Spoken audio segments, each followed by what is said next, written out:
तो hello friends, आ चुके हैं हम एक और नई वीडियो के साथ। ये हमारा डेटाबेस मैनेजमेंट सिस्टम का फर्स्ट पार्ट है, जो कि DBMS का पूरा इंट्रोडक्शन हम इसमें बताएंगे। और इस पार्ट को देखना बहुत ज़रूरी है। अगर ये समझोगे अच्छे से तभी आप आगे का समझ पाओगे क्या हो रहा है चैप्टर्स के अंदर। ठीक है, तो हम पढ़ेंगे DBMS होता क्या है, कैसे काम करता है और उसको संभालता कौन है, ये सारी चीज़ पढ़ेंगे। और ये किसने बनाया है, कैसे बनता है, ये सारी चीज़ें। DBMS का मेन मतलब भी क्या होता है, ये सब कुछ हम पढ़ेंगे इसमें, इस चैप्टर में। ठीक है, बहुत ही अच्छे से, बहुत ही शानदार तरीके से इसको हम समझाएंगे आपको। तो आप इस वीडियो में बने रहिए। और मैं आपको ये बता देता हूँ कि BCA का कुछ कोई चैप्टर्स जो होंगे नहीं, अगर मैं दे पाता हूँ अपने वीडियो में, तो क्या करूँगा, मैं उसका जो लिंक है वो अपने वेबसाइट के अंदर डाल दूँगा। तो इसका मतलब ये हुआ कि आपको मेरी वेबसाइट में बस विज़िट करना है और वहाँ से आप जो है एक एक चीज़ आप वहाँ से फाइंड कर सकते हो। कोई टेंशन नहीं आपको, यहाँ पे इधर उधर सर्च करने का कोई टेंशन नहीं रहेगा। BCA का सारे कोर्स आपको वहाँ पे मिल जाएगा मेरी वेबसाइट के अंदर, जो कि डिस्क्रिप्शन में मैंने लिंक दे रखा है उसका। Okay, so thank you. तो हम चलते हैं आगे। देखिए DBMS क्या होता है, अच्छे से इसको पहले समझते हैं। A database system provides an array of features which can be used to ensure optimal utilization of data for enhancing decision effectiveness in organization. Nowadays, we are in the age of information explosion where people are bombarded with data or information, and it is difficult task to get the right information at the right time to take the right decision. अब कहने का मतलब है कि हम जो इतनी ज़्यादा जनसंख्या हो रही है हमारे देश में, चाहे कोई सा भी देश हो, इस बढ़ती हुई जनसंख्या के अंदर हमें अगर कोई बोल देता है कि उस आदमी का डेटा मुझे चाहिए, तो तुरंत उसका डेटा निकालना बहुत ही मुश्किल हो जाता है।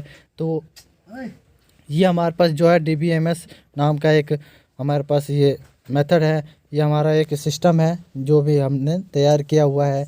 इस मेथड से हम जो है आसानी से उसका डेटा वगैरह फैच कर सकते हैं। और ये हमारा एक तरह से क्या है, ये हमारा डेटाबेस सिस्टम है ये हमारा। ठीक है, उसी के अंदर हमारी सारी चीज़ें। अब मैं बताता हूँ आपको ये डेटाबेस होता क्या है। डेटाबेस सिस्टम ये होता है कि उसमें सारी डेटा जो होता है सेव किया जाता है। जो भी यूज़र है, मान लीजिए अगर कोई कंपनी में कोई अगर आता है, न्यू एम्प्लॉय आता है उसमें भर्ती होने के लिए, काम करने के लिए, तो उस कंपनी का सारा डेटा जो है पहले डेटाबेस में सेव किया जाता है। और उस कंपनी वो जो डेटा जो होता है सेव होता है ना, उसका तरीका होता है सेव करने का। ठीक है, वो डेटाबेस का अपना रूल होता है उसका। उस जगह पे उसका नाम होगा, उसकी आईडी ऐसे फैच की जाएगी। उसका ये स्ट्रक्चर जो होता है ना डेटाबेस का, वो सारा जो है जो प्रोग्रामर होते हैं वही डिसाइड करता है, क्योंकि डेटाबेस जो सिस्टम है वो प्रोग्रामर द्वारा ही बनाया जाता है। ठीक है, अब उस डेटाबेस को हैंडल करने के लिए हमें एक सॉफ्टवेयर की ज़रूरत पड़ती है, जिसे हम DBMS कहते हैं। जो चीज़ हम अभी पढ़ रहे हैं, डेटाबेस मैनेजमेंट सिस्टम। तो ये जो DBMS होता है ना, इससे पहले इसका मेन जो होता है हमारा डेटाबेस सिस्टम होता है। उस सिस्टम के अंदर हमारा सारा डेटा स्टोर होता है और अपने तरीके से स्टोर किया जाता है। उसको हैंडल करने के लिए, मतलब उसको इंसर्ट करना, डेटा वगैरह डिलीट करना, ये सब कहाँ से होगा, ये DBMS का काम होता है। DBMS ये हमारा एक सॉफ्टवेयर होता है जो इस सारा डेटाबेस को हैंडल करती है। ओके, आप समझ रहे हो ना DBMS क्या होती है। ये एक तरह का सॉफ्टवेयर होता है जो डेटाबेस को हैंडल करती है। मैं इसको और अच्छे एग्जांपल से बताता हूँ आपको। देखिए, जैसे आप MS वर्ड आप समझ रहे हो, या MS एक्सेल समझ लो। ठीक है, तो MS एक्सेल जो होता है वो एक सॉफ्टवेयर है। ठीक है, उसके अंदर जो भी डेटा हम सेव करके रखते हैं वो हमारा डेटाबेस में जाके सेव हो जाता है। जो सॉफ्टवेयर है ना, उसके माध्यम से हम उस डेटा को मैनेज करते रहते हैं। कभी कोई अगर एम्प्लॉय चला गया कंपनी छोड़ के, तो उसको हम डिलीट कर देते हैं वहाँ से, उसका जो डेटा होता है डिलीट करके। उसके बाद कोई जो नया एम्प्लॉय आता है उसको ऐड कर देते हैं उसमें डेटा। ठीक है, ये सारी चीज़ें किसके माध्यम से कर पा रहे हैं हम, वो सॉफ्टवेयर एक्सेल जो नाम का सॉफ्टवेयर है हमारा, उस सॉफ्टवेयर के माध्यम से ये सारी चीज़ें मैनेज कर पा रहे हैं। और ये जो मैनेज कर रहे हैं हम, ये डेटा वगैरह जो भी इंसर्ट हो रहा है, उसके बाद फार्मूला लगा के ये सब वो सब कर रहे हैं ना, वो सब जो है हमारा डेटाबेस का ही डिज़ाइन है।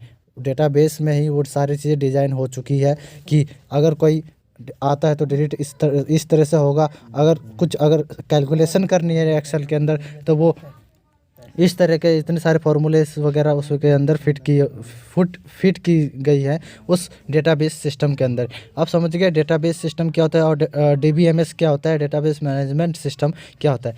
डेटाबेस को मैनेज करना ही उस सॉफ्टवेयर के माध्यम से, उसे ही हम डीबीएमएस कहते हैं, जो कि डीबीएमएस एक सॉफ्टवेयर कहलाता है। ओके, अब हम चलते हैं आगे।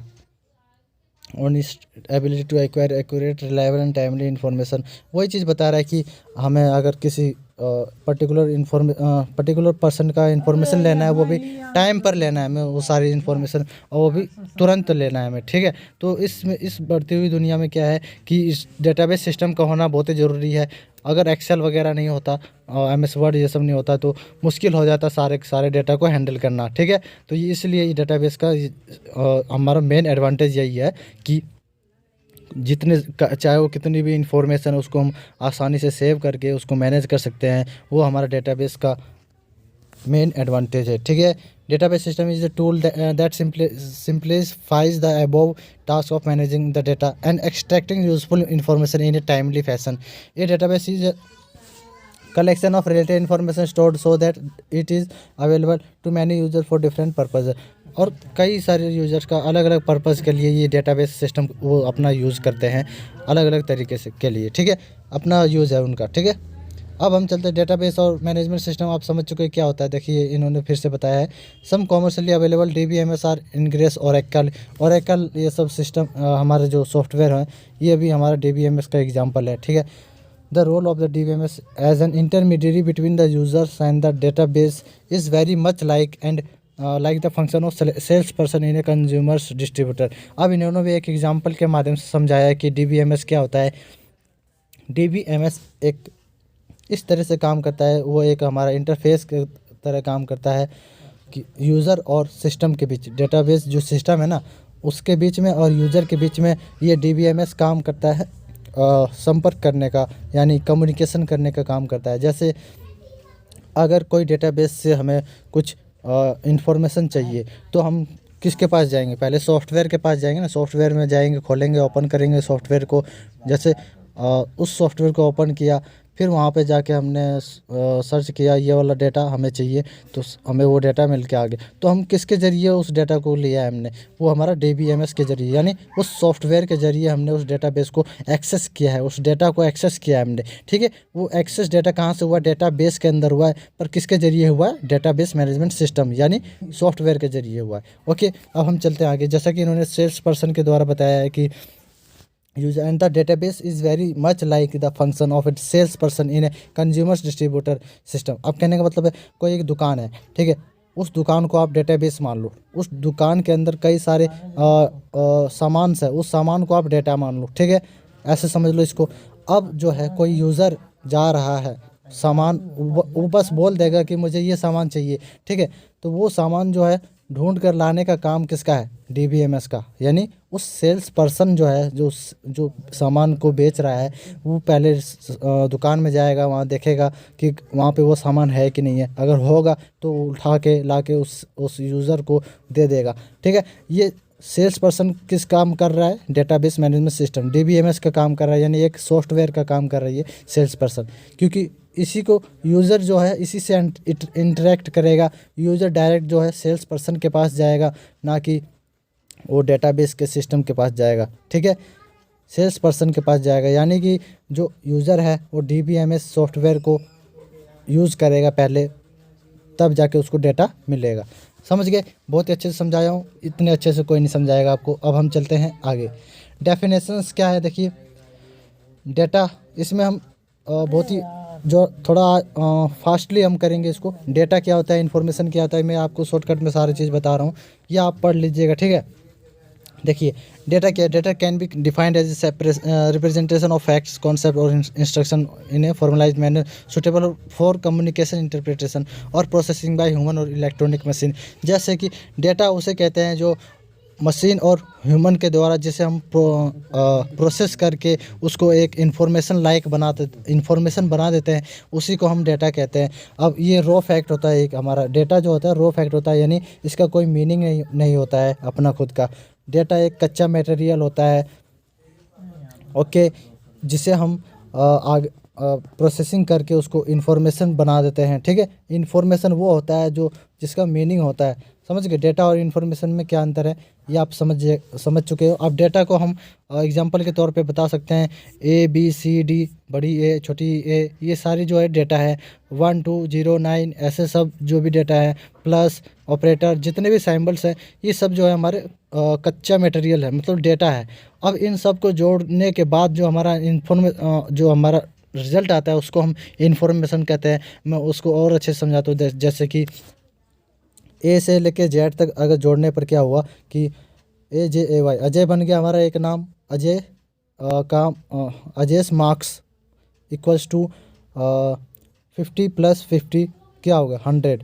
तो ये जो प्लस करने के बाद जो आंसर आया 100, तो अजय का मार्क्स कितना हो गया 100। ये पूरा जो इन्फॉर्मेशन बन रहा है कि अजय का कितने मार्क्स हैं, कोई भी सब्जेक्ट होगा वो आपको समझाने के लिए बोल रहा हूँ। अजय का मार्क्स जो है 100 है। तो ये जो हमारा पूरा टोटल इन्फॉर्मेशन बन गया, यानी इसका एक मीनिंग आपको साफ साफ समझ में आ रहा है, ठीक है। इसको हम इन्फॉर्मेशन कहेंगे। और मान लीजिए कोई लिखा हुआ आ रहा है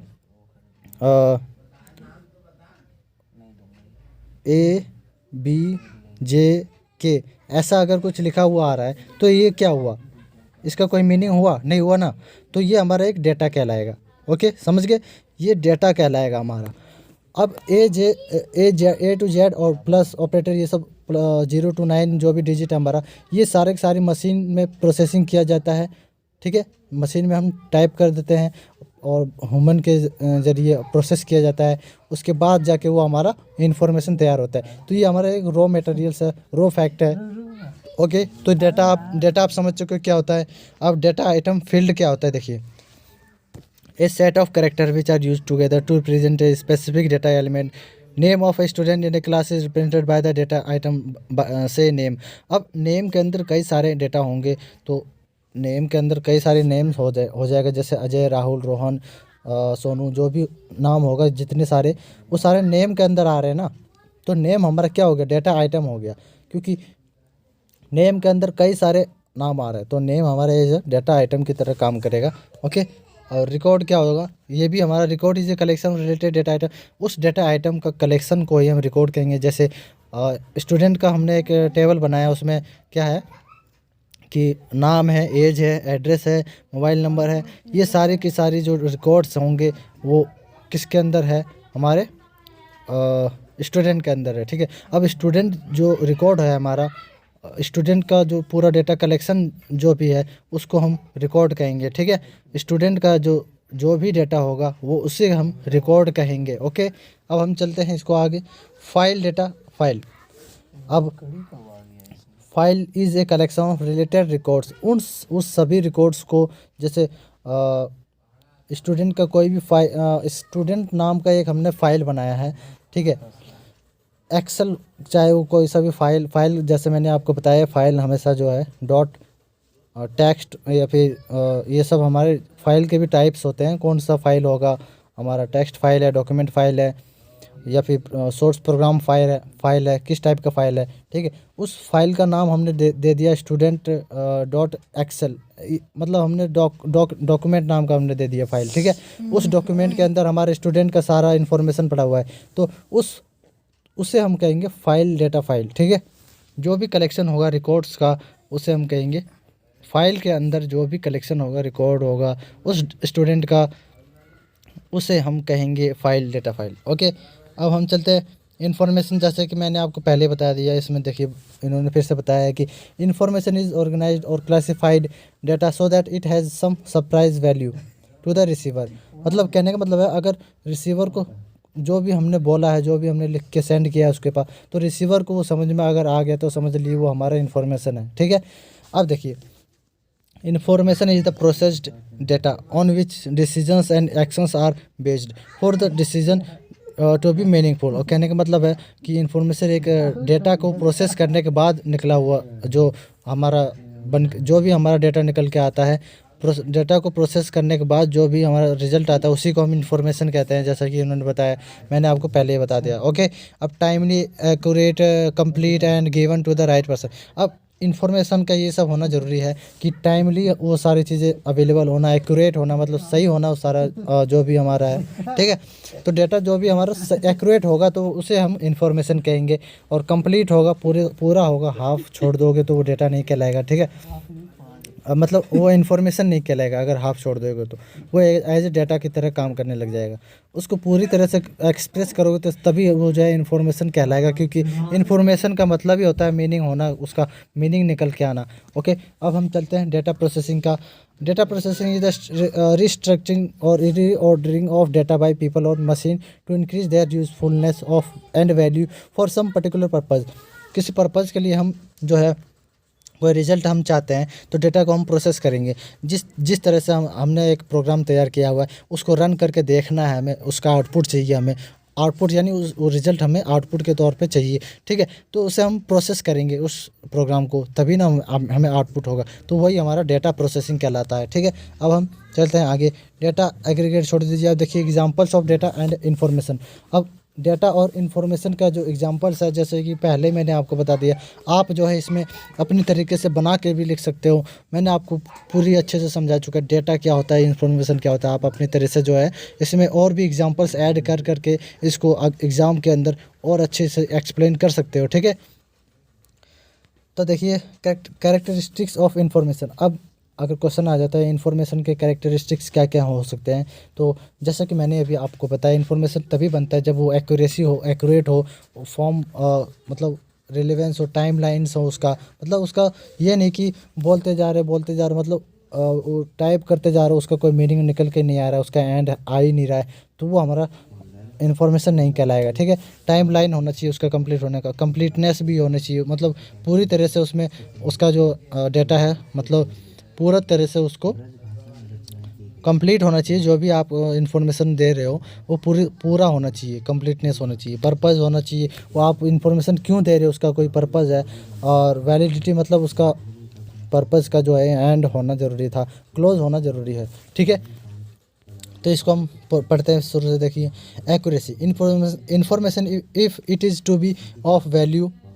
तो देखिए एक्यूरेसी जो है क्या होगा कि information if it is to be of value should be accurate and should truly reflect the situation और behaviour of an event.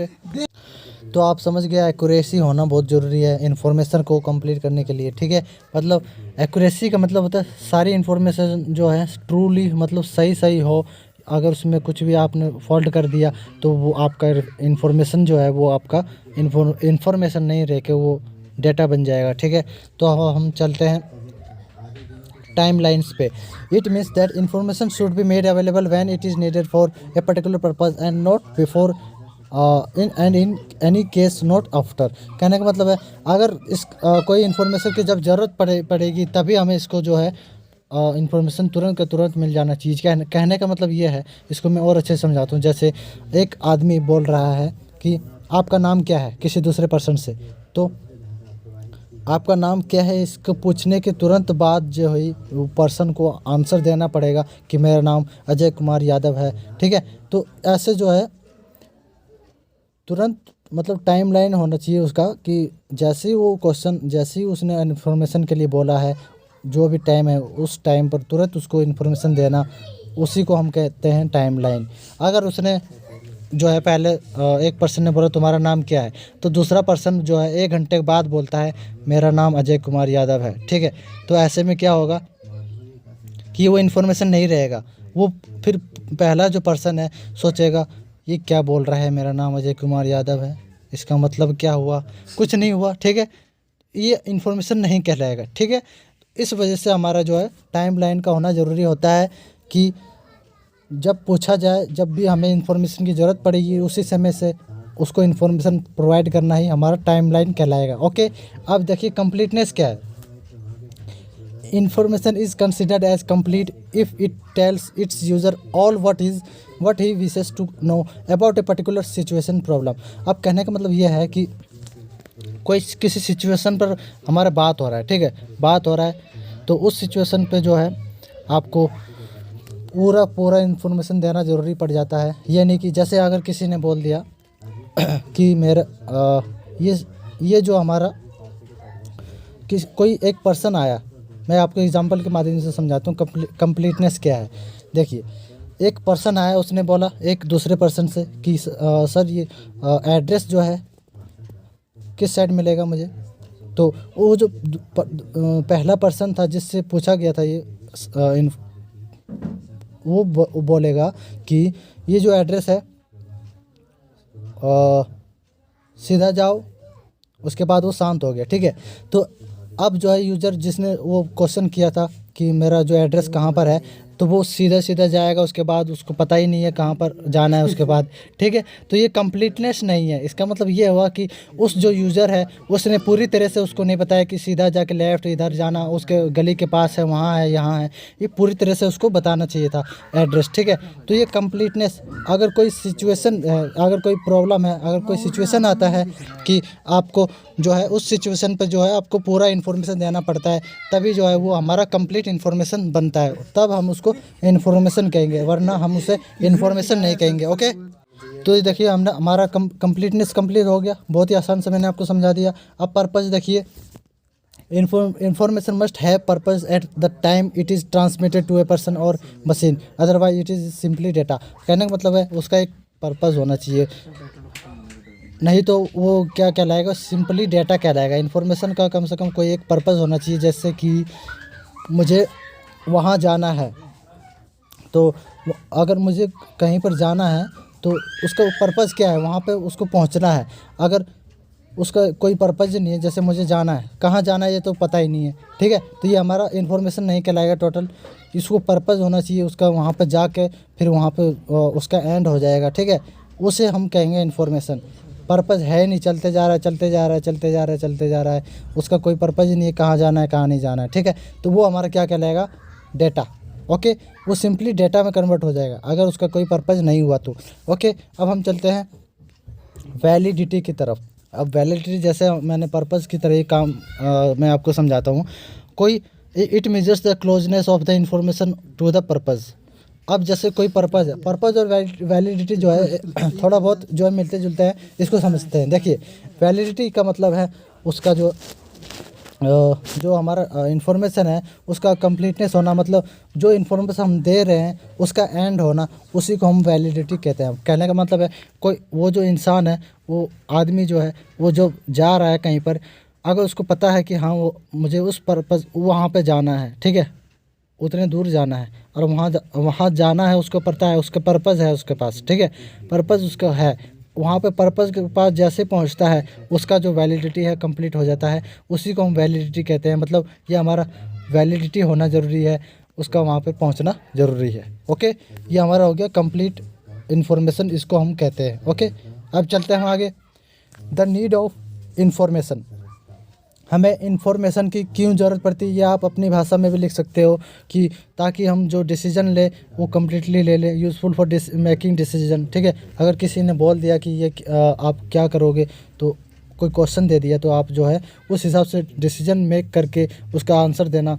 Information helps managers in lowering the level of uncertainties where they have to make choice among several available alternative. अब information होगा उसके पास किसी चीज़ के बारे में, तो वो उससे समझ करके अपने जो बिज़नेस है उसको और अच्छे से ग्रो कर सकता है, ठीक है। आप ऐसे ही जो इन्फॉर्मेशन के कई एग्जांपल्स दे सकते हो आप अपनी तरफ से, ये नहीं कि आप जो बुक में जो है वही आप रट्टाफिकेशन की तरह दे दो, ठीक है। अब देखिए इसका डिफरेंस क्या है डेटा और इन्फॉर्मेशन में, मैं आपको पहले भी बता चुका हूँ।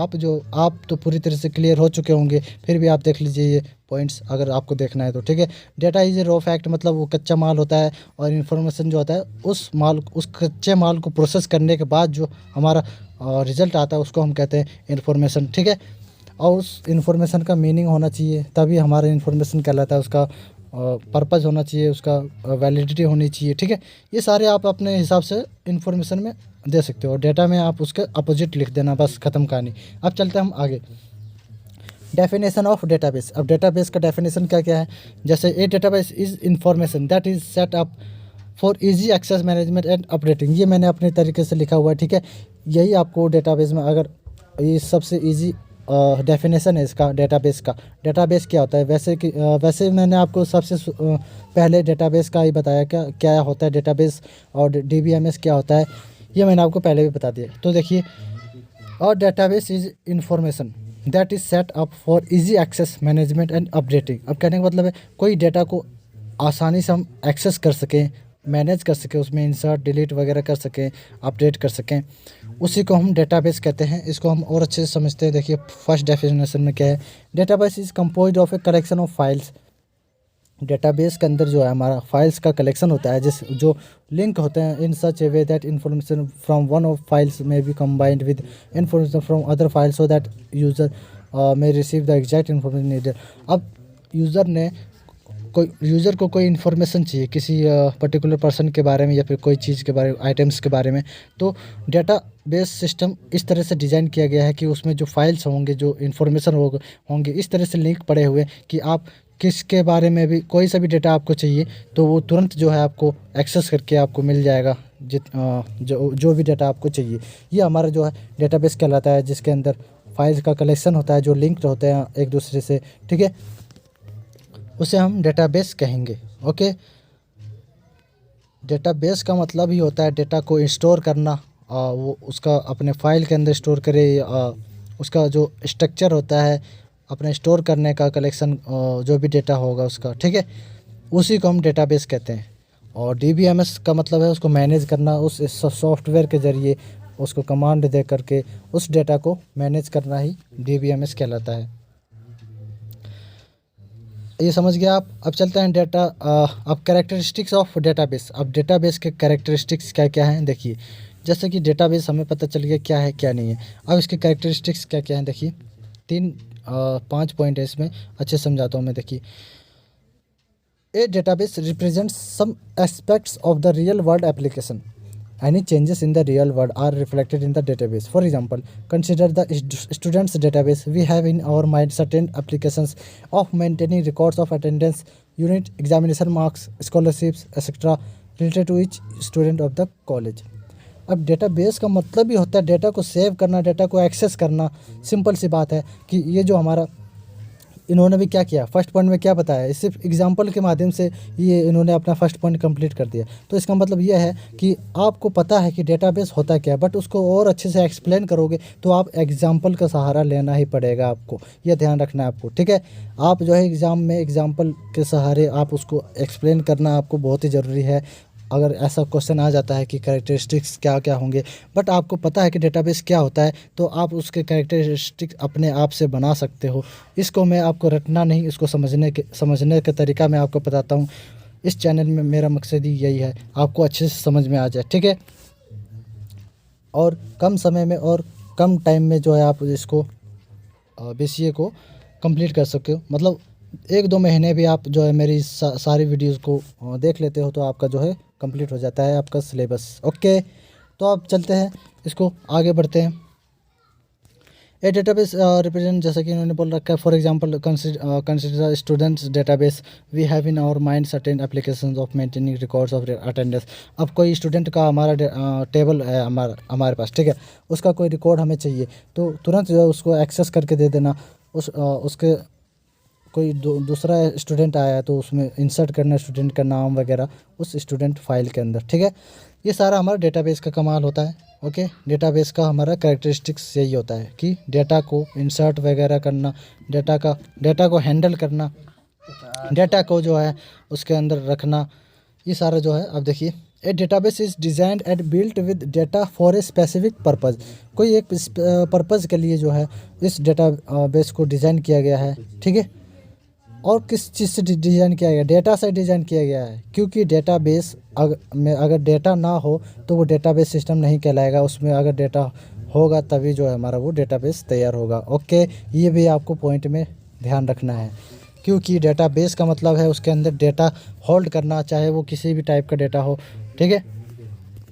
अब देखिए, फोर्थ पॉइंट में operations like update, insert, retrieve etcetera on the database can be carried out in a simple and flexible way. अब कहने का मतलब है कोई कुछ भी अगर अपडेट करना हो, इंसर्ट करना हो या फिर डिलीट करना हो या फिर डेटा को फैच करना हो, ये सारी चीज़ें आसान कौन बना देता है? हमारा डेटाबेस सिस्टम बना देती है उसको आसान। ठीक है, ये सारी चीज़ें आपको बतानी है। A database provides a logical relational between its records and data, thus various records can be accessed depending on same logical condition by a single query from the database. अगर कोई यूज़र क्वेरी बताता है कि मुझे ये चीज़ चाहिए, ये data चाहिए, तो वो इस तरह से डेटाबेस में लिंक पड़े हुए हैं कि तुरंत वो जो है आपको फाइंड करके तुरंत आपको उसका आंसर बता देगा, ये रहा आपका डेटा जो भी आप फाइंड करना चाह रहे थे। ठीक है, ये हमारा ये जो है ये किस तरह से हो रहा है, क्योंकि उसमें लॉजिकल चीज़ें उसमें जुड़ी हुई हैं, किसके अंदर? डेटाबेस के अंदर। उस लॉजिक को फॉलो करते हुए आपके पास इंफॉर्मेशन जो है फटाक से आ जाती है कि आपने जो सर्च किया वो ये रहा। वो लॉजिक के माध्यम से एक दूसरे से रिलेटेड होता है, relational between its records and data. वो जो भी डेटा उसके अंदर होता है डेटाबेस के अंदर, वो इस लॉजिक से जुड़े हुए होते हैं कि जैसे ही आपने कोई इन्फॉर्मेशन मांगा वो तुरंत प्रोवाइड करा देंगे आपको, क्योंकि वो जो रिकॉर्ड है उसका डेटा का वो तुरंत जो है उसका एक्सेस करके जो लॉजिकल रिलेशन है उसका पहले से उसमें सेट पड़ा हुआ है। ठीक है, ये बहुत ही आसान है। ठीक है, ये आप जो 2-4 पॉइंट्स लिख सकते हो डेटाबेस कैरेक्टरिस्टिक्स। ठीक है, अब database system concept and meaning, जैसा कि पहले मैंने आपको बता दिया डेटाबेस सिस्टम होता है क्या है, उसका कॉन्सेप्ट क्या है, मीनिंग क्या है, ये आप अपने भाषा में बना सकते हो, जैसा कि मैंने आपको बता चुका है। जैसे एक यूज़र है, ये जो डेटाबेस सिस्टम यहाँ पे कोने में लिखा हुआ है ना, और ये रेक्टेंगल टाइप का बना हुआ है हमारा बॉक्स, ये पूरा हमारा डेटाबेस है। डेटाबेस के ऊपर हमारा यूज़र है। अब कहने का मतलब है कोई यूज़र आता है डेटाबेस में, बोलता है कि मुझे क्वेरीज बोलता है, जो मतलब क्वेरीज का मतलब है कुछ भी इसको इन्फॉर्मेशन चाहिए, कोई भी डाटा चाहिए उसको, तो वो क्वेरीज कहलाता है। ठीक है, तो यूज़र ने क्वेरी बताया, फिर क्वेरी किसके पास जाएगा? DBMS के पास। ये जो डॉट डॉट में रेक्टेंगल शेप में बना हुआ है ना, ये डेटाबेस मैनेजमेंट सिस्टम यानी एक सॉफ्टवेयर है। तो यूज़र जो है डायरेक्ट किसके पास जाएगा? सॉफ्टवेयर के पास जाएगा। सॉफ्टवेयर जो है आप डेटाबेस सिस्टम के अंदर देखेगा कि ये सारी चीज़ें कहाँ है क्या नहीं है, तो वो सॉफ्टवेयर जो है उसको आउटपुट के तौर में दिखाएगा। डेटाबेस में तो वो डेटा है अवेलेबल, डेटाबेस सिस्टम का मतलब ही क्या हुआ? डेटा उसमें रहेगा, उसमें इंटरलिंक है सारे डेटा एक दूसरे से, वो हमें दिखाई नहीं देगा। वो DBMS जो सॉफ्टवेयर है वो अंदर ही अंदर उसको फैच करती रहती है कौन सा डेटा कहाँ पर है। ठीक है, DBMS सॉफ्टवेयर के माध्यम से। अब उसी सॉफ्टवेयर के माध्यम से आपको आउटपुट में स्क्रीन पर दिखाई जाता है कि ये रहा आपका डेटा जो भी आपने फाइंड करना था। ठीक है, यह था सॉफ्टवेयर टू प्रोसेस क्वेरीज, जैसे कि software to process queries, software to access store data. अब जो भी क्वेरीज था, यूज़र ने जो भी क्वेरी के मतलब यहाँ पर समझ लो कि यूज़र ने बोला अजय नाम का डेटा हमें चाहिए, अजय, क्वेरीज के अंदर अजय आ चुका है। अब उस सॉफ्टवेयर टू प्रोसेस क्वेरी, अब सॉफ्टवेयर जो है DBMS अजय को प्रोसेस करेगा, वो अजय को सर्च करेगा कहाँ पे? डेटाबेस के अंदर सर्च करेगा, और उसको मिल जाएगा तो वो अजय को लाके उसको दे देगा। ठीक है, कहाँ पे? आउटपुट स्क्रीन पर। बहुत ही आसान है, ये डायग्राम बनाना आपको ज़रूरी है अगर आ जाता है क्वेश्चन तो। ओके, अब हम चलते हैं ट्रेडिशनल फाइल बेस्ड अप्रोच। अब ये क्या होता है इसको समझते हैं अच्छे से। देखिए, the earliest business computer system were used to process business records and produce information. They were generally faster and more accurate than equivalent manual system. This system stored groups of records in separate files and so they were called file processing system. अब कहने का मतलब ये है कि ये जो हमारा ट्रेडिशनल फाइल बेस्ड अप्रोच है ना, ये हम किस लिए पढ़ रहे हैं? देखिए, हम जो भी डेटा हमें फैच करना है, ठीक है, वो डेटा जो है किस टाइप का डेटा है ये हमारा डिपेंड करता है। वो जो टाइप का डेटा है ना वो हमारा फाइल के अंदर सेव है, उस टाइप का डेटा। जैसे अगर कोई स्टूडेंट का फाइल है तो स्टूडेंट नाम का कोई फाइल, कोई स्टूडेंट नाम का अगर उसको उस यूज़र को जो है स्टूडेंट का डेटा चाहिए, तो जो हमारा जो DBMS है उसमें सर्च कहाँ पर करेगा? वो DBMS जो है डेटाबेस में कहाँ पे सर्च करेगा? सबसे पहले जो है स्टूडेंट नाम का कोई फाइल देखेगा, वो उस फाइल को प्रोसेस करने लग जाएगा। ठीक है, तो उस फाइल के अंदर जो है उस टाइप का डेटा है, तभी जो है और DBMS उसको फैच कर रही है फाइल को, तब जाके वो जो है आपको डेटा मिल रहा है। तो देखिए कैसे काम कर रहा है फाइल बेस्ड अप्रोच। देखिए, this system stored groups of records in separate files. अब जो है स्टूडेंट का जो भी डेटा है उस फाइल्स के अंदर जो है सेव है, और अगर कोई एम्प्लॉय का डेटा है वो एम्प्लॉय वाला फाइल्स के अंदर जो है सेव होगा। हर ग्रुप का जो डेटा होगा सबका अपना अपना फाइल होगा, ठीक है। वो सारे के सारे फाइल्स जो हैं हमारे डेटाबेस के अंदर सेव पड़े होते हैं पहले से ही, ओके। उसके बाद जब अगर यूज़र आता है उसको फैच करने के लिए, यानी उसको चाहिए वो डेटा, तो आराम से जो है DBMS क्या करेगा, उसको जो है डेटाबेस में सर्च करेगा उस फाइल को, उस फाइल के अंदर फिर डेटा को देखेगा, वो स्टूडेंट का है तो उसको जो है निकाल करके वो यूज़र को दे देगा, ये रहा आपका डेटा, ठीक है। This system store groups of records in separate files and so they were called file processing system, जिसे हम फाइल प्रोसेसिंग सिस्टम कहते हैं। अब डेटाबेस जो सिस्टम है हमारा, उसके अंदर जो फाइल होती है उस फाइल को भी प्रोसेस करता है, उसके बाद जाके हमारे पास डेटा निकल के आता है, ठीक है।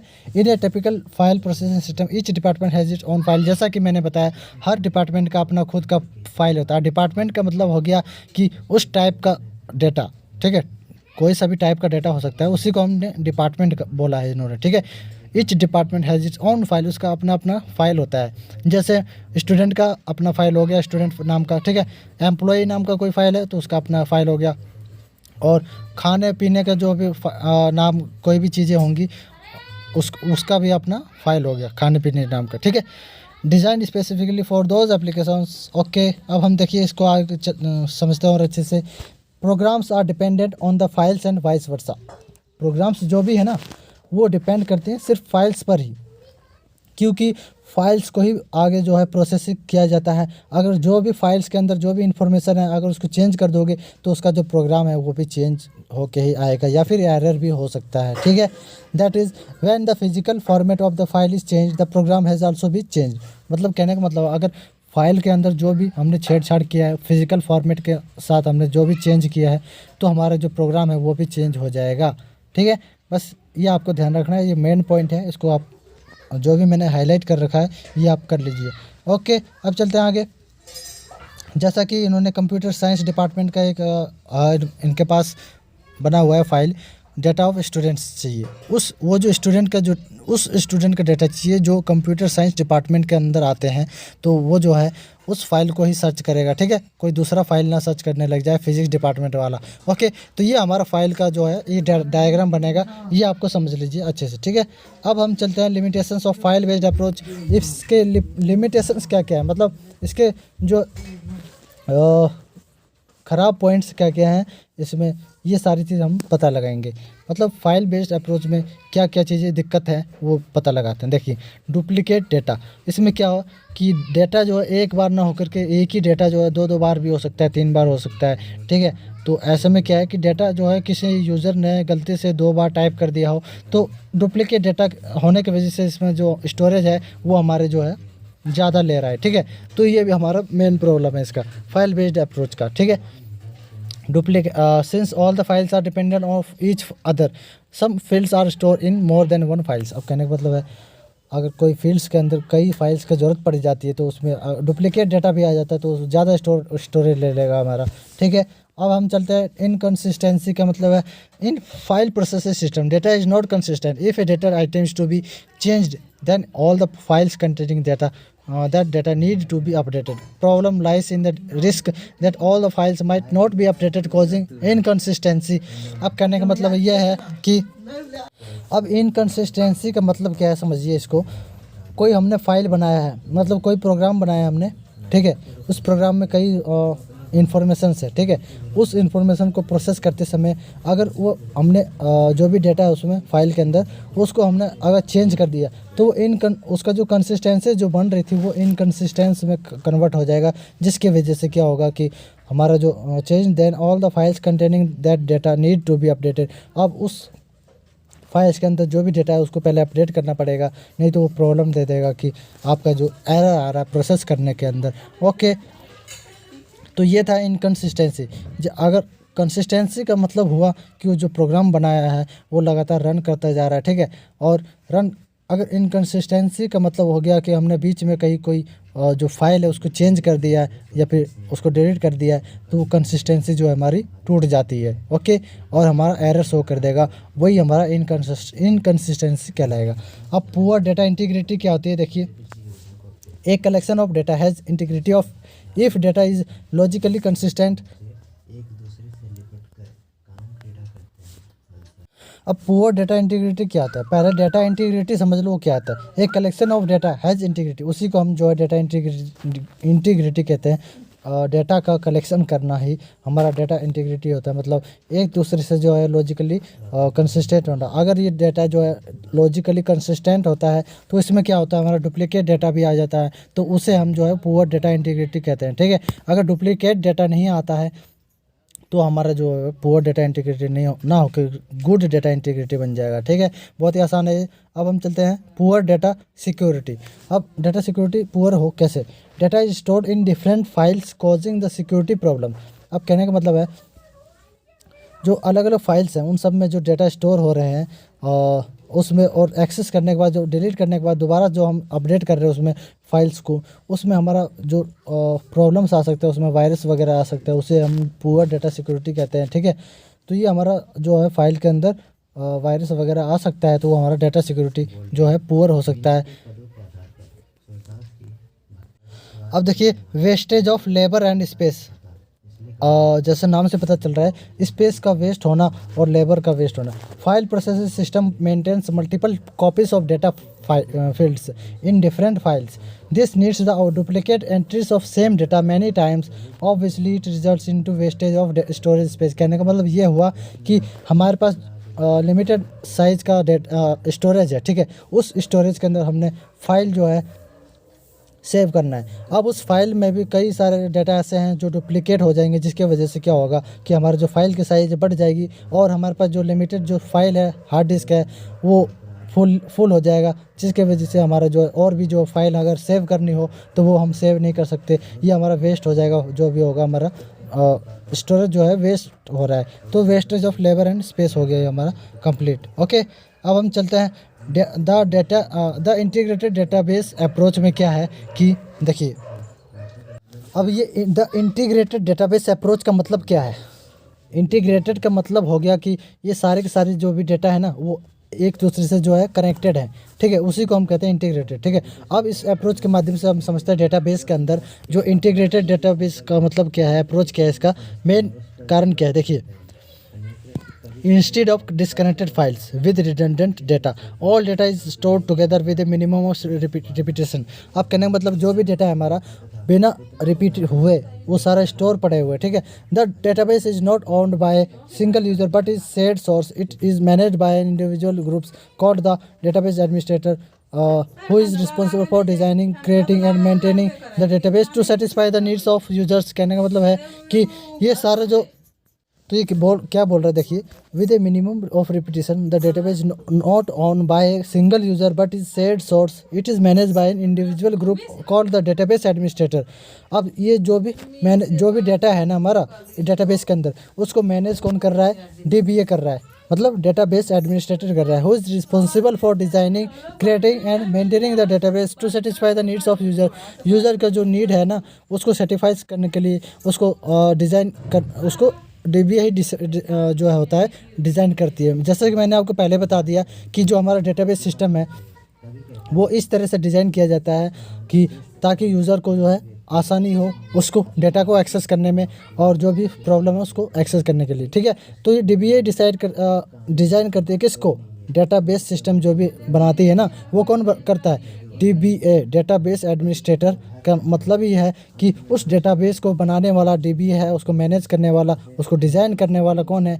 DBA, database administrator. एक पर्सन होता है, एक आदमी होता है जो इसको ऐसे मैनेज करता है और उसको डिज़ाइन करता है डेटाबेस सिस्टम को। ठीक है, वही इसका जो रिस्पॉन्सिबल होता है उसको डिज़ाइन करना, क्रिएट करना, maintaining database to satisfy the needs of users, ताकि मेंटेन करता है उसको डेटाबेस को बार बार, उसमें कोई अगर प्रॉब्लम हो तो वो DBA है, DBA जो है उसको देखता है कहाँ पर प्रॉब्लम आ रही है कि नहीं आ रही है, उसको फिर ठीक कर देता है वो।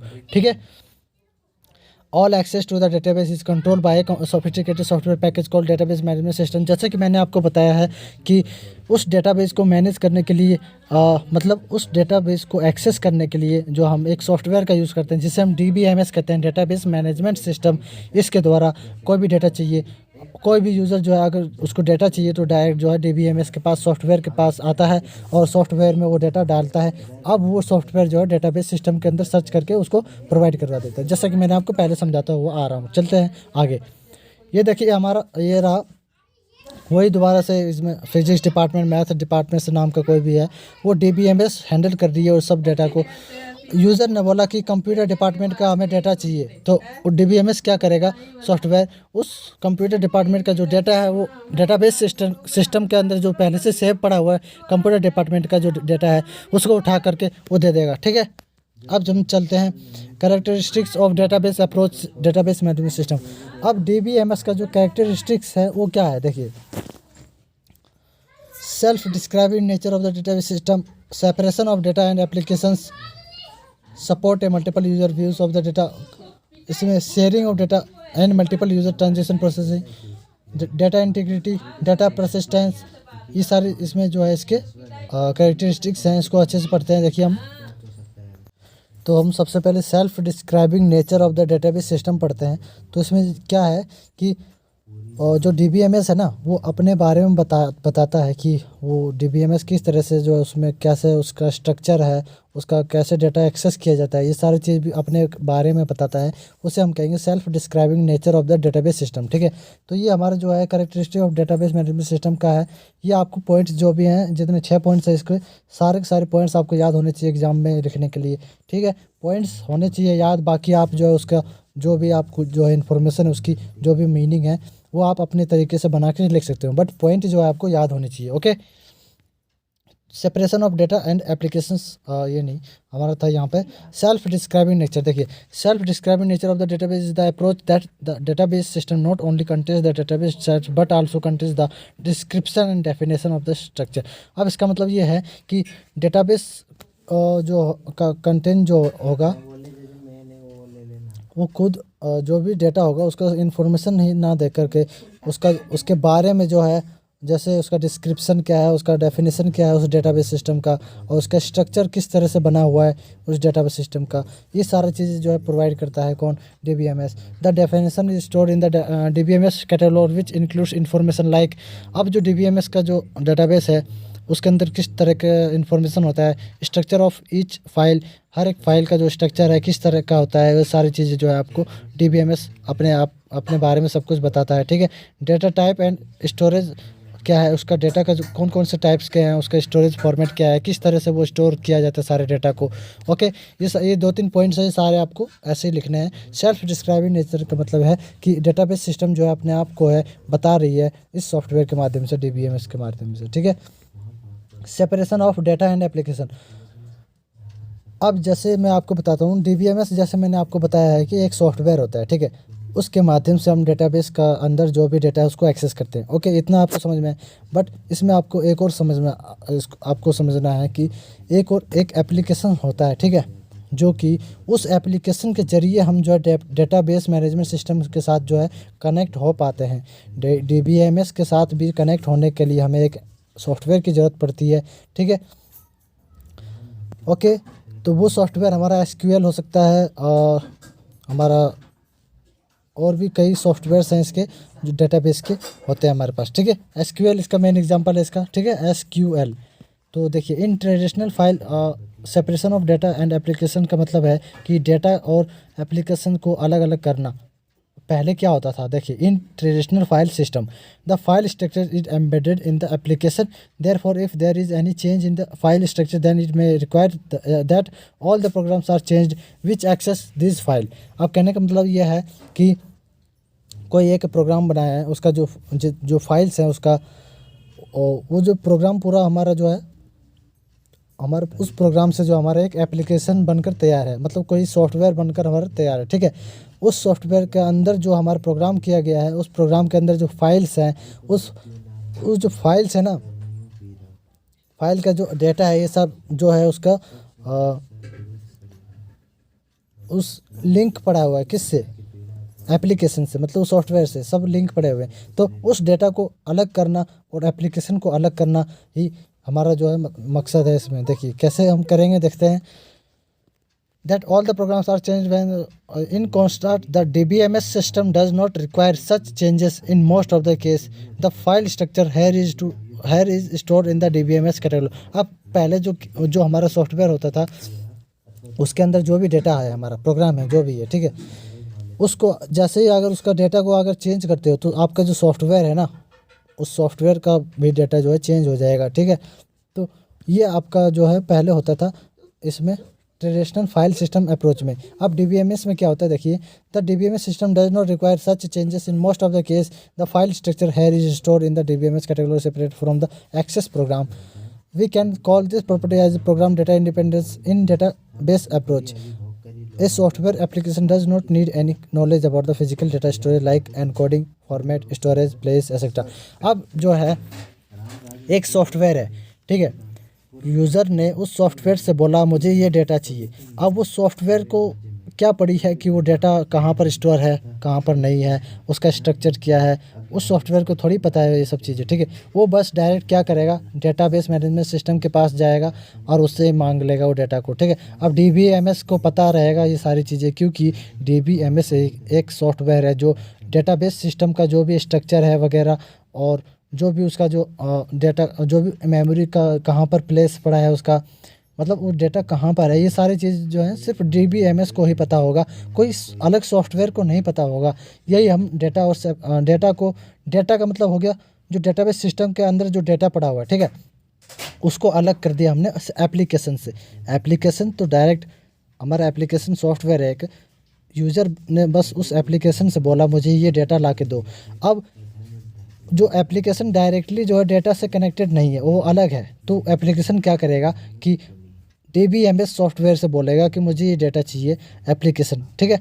उसके बाद वो DBMS है, अब DBMS जो कनेक्टेड है डायरेक्टली डेटा के साथ, ये ध्यान रखना है आपको, ठीक है। DBMS भी एक सॉफ्टवेयर है जो पूरा सब कुछ पूरा ढांचा पता है उसको डेटाबेस सिस्टम का। अब डेटाबेस सिस्टम क्या होता है मैंने आपको पहले बता दिया है, ओके। तो ये जो डेटाबेस सिस्टम का जो भी ढांचा, जहाँ पर भी कुछ भी डेटा हो वो तुरंत उसको DBMS के पास तुरंत वो डेटा आ जाएगा।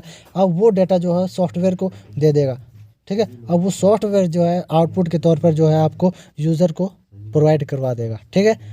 ऐसे काम करती है हमारा separation of data and application का मतलब ही यही है कि अलग से एक सॉफ्टवेयर हम यूज़ कर रहे हैं और डेटा जो है हमारा डेटाबेस सिस्टम के अंदर पड़ा हुआ है, वो दोनों सॉफ्टवेयर है, एक दूसरे से लिंक नहीं है।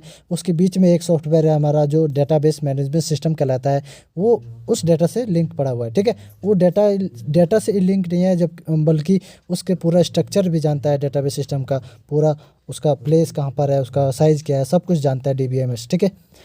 तो ये बीच का सॉफ्टवेयर होता है हमारा DBMS। यही हमें जो है एक्सेस करके डेटाबेस में जो भी डाटा है उसको एक्सेस करके फिर सॉफ्टवेयर को देता है, फिर सॉफ्टवेयर हमें प्रोवाइड करवाती है, ओके। सॉफ्टवेयर यानी एप्लीकेशन, ठीक है। अब हम चलते हैं, इसको आगे कंटिन्यू करते हैं। DBMS category separated from access program. We can call this property as a program data independence in database approach. A software application does not need any knowledge about the physical data storage like encoding, format, storage, place, etc. जैसे कि मैंने आपको अभी बताया है कि एक application को कोई ज़रूरत नहीं होता है कि डेटा कहाँ पर स्टोरेज पड़ा हुआ है, उसका स्ट्रक्चर क्या है और उसका साइज़ क्या है, ये सारी चीज़ें जो है एप्लीकेशन को कुछ भी पता नहीं होता है। बस एप्लीकेशन को जो है वो डेटा चाहिए, वो डेटा वो यूज़र को देना है उसको, ठीक है। ये होता है इसका मतलब। अब it only communicates with the management system of a database management system via a standardised interface with the help of a standardised language like SQL। अब उस एप्लीकेशन की जगह पर आप SQL मान लो, इस SQL के ज़रिए जो है आप डेटाबेस मैनेजमेंट सिस्टम के साथ कनेक्ट हो सकते हो। अब इस SQL एक सॉफ्टवेयर है, इस SQL के अंदर यूज़र ने बोला कि यूज़र जो है SQL के पास आया, उसने बोला मुझे ये डेटा चाहिए। अब SQL क्या करेगा, DBMS को बोलेगा कि मुझे ये डेटा चाहिए। अब DBMS को पता है वो डेटा कहाँ है, वो निकाल लेगा, उसके बाद SQL को प्रोवाइड करेगा, फिर ऑटोमेटिकली यूज़र को शो होने लग जाएगा data, okay. The access to the data and the meta data is entirely done by the DBMS। अब जो एक्सेस हो रहा है ना डेटा का, वो DBMS के द्वारा हो रहा है, क्योंकि मैंने अभी आपको बताया है कि डेटा का जो एक्सेस करने का जो जिम्मा है सिर्फ DBMS को, सॉफ्टवेयर को ही है। ये जो किसने बनाया है ये सारी चीज़ें? DBA, डेटाबेस एडमिनिस्ट्रेटर, जो एक पर्सन है, उसी ने ये सारा डिज़ाइन किया हुआ है कि जो डेटाबेस सिस्टम का जो डेटा है सिर्फ वही एक ही सॉफ्टवेयर जो है हैंडल कर सकता है, उसका नाम है DBMS। और DBMS जो है उस सॉफ्टवेयर को हैंडल करके डेटा इन्फॉर्मेशन जो भी होगा निकाल कर दूसरे सॉफ्टवेयर को दे सकती है।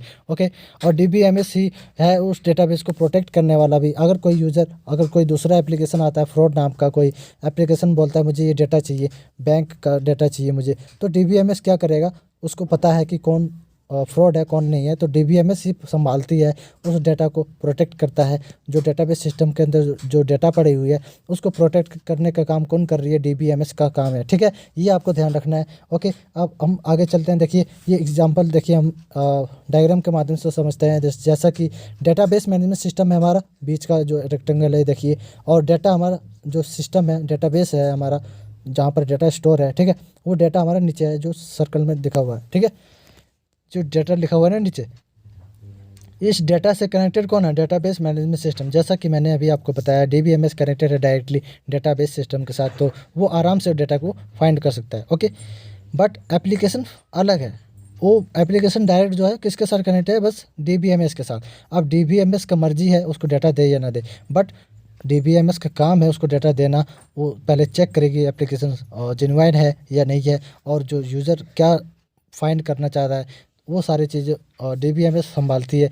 क्या मतलब, DBMS ही जो है सब कुछ चेक करके उसको डेटा देती है, उसके बाद एप्लीकेशन जो है यूज़र के पास वो डेटा निकाल कर देता है। ठीक है, ये बहुत ही आसान है, डायग्राम बना लेना आप। अब चलते हैं हम आगे। Support of multiple user views of the data. अब DBMS क्या करता है कि मल्टीपल यूज़र को जो है सपोर्ट करती है वो डेटा को एक्सेस करने के लिए। देखिए कैसे, a database typically has many user and each user may have a different perspective or view of the database. So it is important that a multiple user database who have a variety of distinct application provides the facility for defining multiple view. अब कहने का मतलब है, जैसे note में देखिए, a view is subset of database और virtual data which is derived from the database files but not explicitly stored. तो इसका वो साफ साफ समझ में आ रहा है कि ये जो support of multiple user view का मतलब है कि जो डेटा है ना, डेटाबेस सिस्टम, हमारा जो डेटाबेस सिस्टम है डेटा से मिलकर ही बना हुआ है। तो वो जो डेटा किसका है? यूज़र का ही डेटा है ना। वो जो यूज़र का ही डेटा उसमें स्टोर पड़ा हुआ है।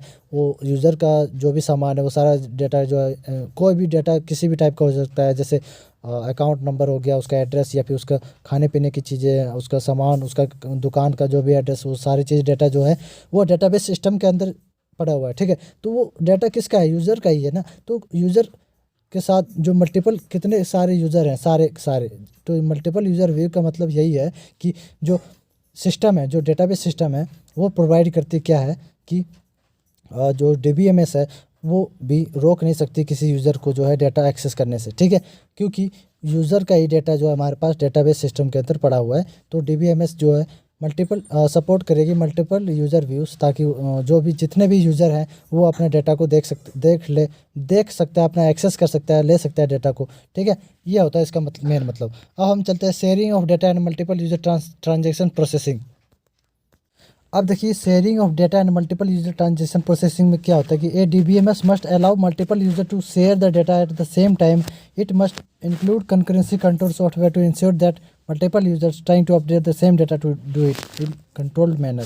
कहने का मतलब ये है कि एक DBMS जो है, जो अगर मल्टीपल यूज़र आते हैं, ठीक है, वो डेटा को जो है कोई एक यूज़र आता है DBMS के साथ, मतलब उसको डेटा चाहिए, वो उसी समय जो है उस डेटा को शेयर करना चाहता है किसी दूसरे के पास। ठीक है, तो DBMS चेक करेगी, उसको अलाउ कर देगी कि हाँ आप ये कर सकते हो, बट उस अलाउ करने के बाद जो it must include concurrency control software to ensure that multiple users trying to update the same data do it in controlled manner.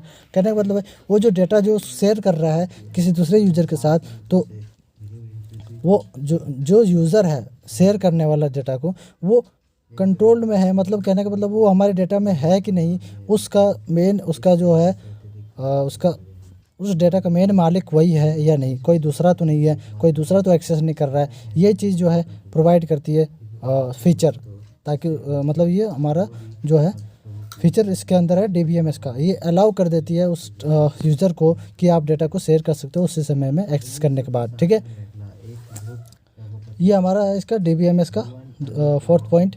An example for एक एग्जांपल ले लो इसका, जैसे कि for concurrent use is the travel database of a large travel agency that employees of different branches can access the database concurrently and book journeys for their clients। कोई एक employees of different branches कहना मतलब है कई सारे persons है जो अलग अलग ब्रांचेस से हैं, वो अपने जो है जर्नी को बुक करना चाहते हैं for their clients. Each travel agent sees on his interface if there are still seats available. अब क्या करेगा DBMS, चेक करेगा कि हमारे पास उतना सीट है भी या नहीं है। अगर सीट होता है तो बुक कर देगा, नहीं होता है तो बुक नहीं करेगा, ठीक है। जर्नी और if the it is already fully booked, ये चेक करता है कि वहाँ पर सीट अवेलेबल है या नहीं। वैसे ही DBMS वहाँ जो है उसको चेक करेगा कि ये यूज़र जो है शेयर करने लायक, डाटा को शेयर करने लायक है कि नहीं है। मतलब वो चेक करेगा कि वो डेटा को एक्सेस करने वाला जो यूज़र है वो जेन्युइन है या कोई फ्रॉड यूज़र है, ठीक है। ये सारा चीज़ जो है DBMS हैंडल करती है। अब हम चलते हैं डेटा इंटीग्रिटी, मैंने आपको बता चुका है, चलिए इसको छोड़िए, अब आगे चलते हैं हम। Comparison between file system approach and database approach. अब फाइल सिस्टम अप्रोच क्या होता है, डेटाबेस अप्रोच में क्या क्या अंतर है, ये आप इसको पॉइंट्स में कर लीजिए। जैसे कि फाइल सिस्टम अप्रोच में क्या होता है, redundancy is stored in data. Database approach में मिनिमल रिडंडेंसी इन स्टोर्ड डेटा। अब क्या है कि इसमें तो देखिए फाइल सिस्टम अप्रोच में रिडंडेंसी इन स्टोर का मतलब हुआ कि डेटा जो है हमारा बार बार रिपीट हो रहा है, उसका मतलब होता है रिडंडेंसी, ठीक है। और डेटाबेस अप्रोच के अंदर ऐसा नहीं होता है, ठीक है। तो हम चलते हैं, डेटा इज़ नॉट कंसिस्टेंट इसके अंदर, और इसमें डेटा इज़ कंसिस्टेंट। डेटा जो है कंसिस्टेंट नहीं होता है, उसके हम चेंजमेंट अगर हो जाती है तो डेटा जो है कंसिस्टेंट नहीं कहलाता है। डेटा जो है इसमें कंसिस्टेंट होता है किसमें, डेटाबेस अप्रोच में यानी DBMS में, ठीक है। नो शेयरिंग ऑफ डेटा इसके अंदर, इसमें शेयरिंग ऑफ डेटा हम कर सकते हैं आराम से। पुअर डेटा सिक्योरिटी, इसमें गुड डेटा सिक्योरिटी होती है। और it is use in small system, it is use in large system. Cost is very large, cost is high. अब जो है इस समझाता हूँ, it is use in small system का मतलब हो गया फाइल सिस्टम जो है हमारा, DBMS को छोड़ दीजिए। एक फाइल नाम का हमने एक प्रोग्राम तैयार किया है, उसमें हमारे फाइल, तो हमारा जो प्रोग्राम बना है वो एक फ़ाइल के अंदर है, मतलब वो भी हमारा एक डेटाबेस की तरह काम कर रहा है वो प्रोग्राम, ठीक है। बट हमारे पास जो DBMS है ये भी हमारे इसके अंदर जो डेटा पड़ा हुआ है ये हमारा एक लार्ज जो है ये हमारा सिस्टम है, ये हमारे पास,